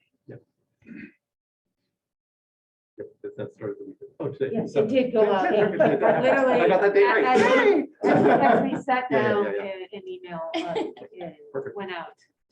Perfect. Yeah, what? Yeah, Staff, for but- parents Parents and went stuff. went out, thank you. So just kind of want to get out there those dates in the record for us. I know we've done some communications out to both to parents. We reached out to the papers as well to get community input beyond the papers, have them put on their calendars too, to make sure that people are aware. And so we're hoping that we'll get good participation across the board. We posted to social media and next door, because it's not just our parents, it's all community. Community in general. So I'll get people a chance to comment on what they've seen here by raising their hand in Zoom if they want to, or you guys ask any clarifying questions about what we just threw at you very quickly here. Are we, I have a clarifying Yep. question. Yep, yep. Are we, am I allowed to attend meetings like Sure. the community? You input should be meetings? able. Okay. I think you're part of the meeting, right? Good. As board I have members, plenty, but what do you know that as board members, we shouldn't, so that the public feels more comfortable saying. what if I come like with a mustache? Don't take the glasses off and not the mask, you're good. Yeah, actually, if I take the glasses off, people actually probably wouldn't recognize. That's fair, though. Those are two different questions, right? Yeah. Legally, the public meeting, you have the ability to attend. Yep. Whether it would Interesting. suppress comments is another. It's a webinar. Is it a webinar? No, it's not. Well, the one tomorrow night is a webinar. No, It was a they Zoom. want- It They can't want, be they want input, it can't be a webinar. Yeah, It's a it Zoom. can't be a webinar, but It's a Zoom meeting on tomorrow night, but Yeah, the that's just- Wednesday night is live. So that's what our consultant said that we probably should. I don't remember them saying it. But I mean, And things are not as tense with our community as they are in many circumstances where the superintendent needs to get replaced. So I'm sure it's, most of it, they would say to our face. no, that's what I'm saying. It's like, I'm sure they give that advice because they don't always know what they're walking into, and there are many, unfortunately, of our fellow board members in other districts who are not always professional or Yeah, that's fair. understanding. Or as intelligent or good looking. There we go. All this. There you go. Okay, moving on. Thank you, everybody. Revised 2021-22 board meeting calendar. Jeff. Yes, this agenda item is here to add a regular board meeting to the previously adopted 2021-22 board meeting calendar. This will give the board the latitude to hire on April 25th if the timing holds true. It's a regular board meeting in which that has to occur. So this is adding a meeting on April 25, 2022. Anyone wish to make public comment, can raise their hand now. Any clarifying questions for the board while we're doing this? And no one's raised their hands, so we're gonna move off from public comment. And we have taken action here. So can I get a motion to approve the recommended change as presented? Yeah. So moved. I got Shally and Vladimir first and second. Vladimir? I, Yes. Yes. Yes. Yes, as well, 5-0. you got it so well trained. I do. Board policy updates, Mr. Bear. Yes. These are the policy updates that came as a result of the December, January, December CSB update, CSBA update recommendations. There are 9 of them, as you can see. And again, as always, just reminding you that these are as a result of legislative change or judicial decisions or legislative or regulatory actions. So there are 9 here. Happy to take any questions or comments on any of them. These are here for a first read, and they'll come back at our next meeting on March 21st under consent for approval with any changes you suggest or as is. If there are. Ask questions. Sure. The criminal background one. Mhm. This is like an overarching question to the whole policy. Does it apply to our, like, we contract for after-school providers? Do we have them going through criminal background? An example is chess club or something. Chess club or yeah, starting arts, stuff like that. Starting arts we use for after-school stuff too. Can you comment on that? Do you know? I do not know if we have. Let me check on that, Jessica. That's a good Okay. question. I just, it kind of made me think like we should if we aren't. Yeah. And I noticed in the uniform complaint procedure, they were pulling out a blurb as it related to migrant and immigrant students, and I didn't really understand why. That blurb.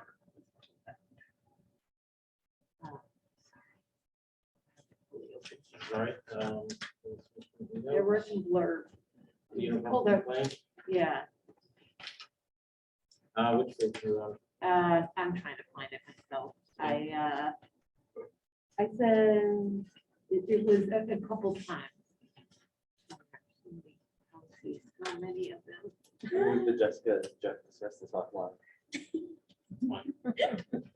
Honestly, Some we've page talked about stuff that I didn't want Some to. page- I'm not that rude. It's on page I'm trying to find, it's on like, it's probably the page first 2 of page. the AR. Yeah. Well, it's in the regular too, I think. Anyway, She'll hold her question till next time. I guess I am fine with this just being answered later. It just, Now I'm interested to. yeah.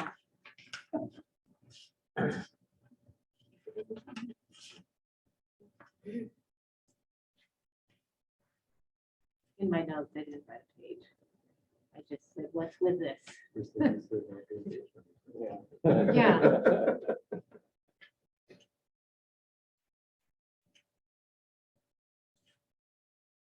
Yeah, I'll get that if you want it. Okay, I'm sorry. it's okay.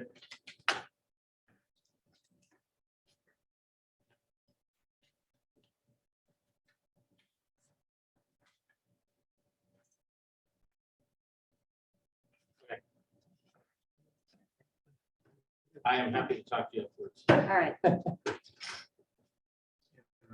So now we're down to board administration comments. Assuming that's your last comment. Yeah. Robert? Okay. Ditto, I'm great. Do you have anything? Anyone else have anything else they want to add?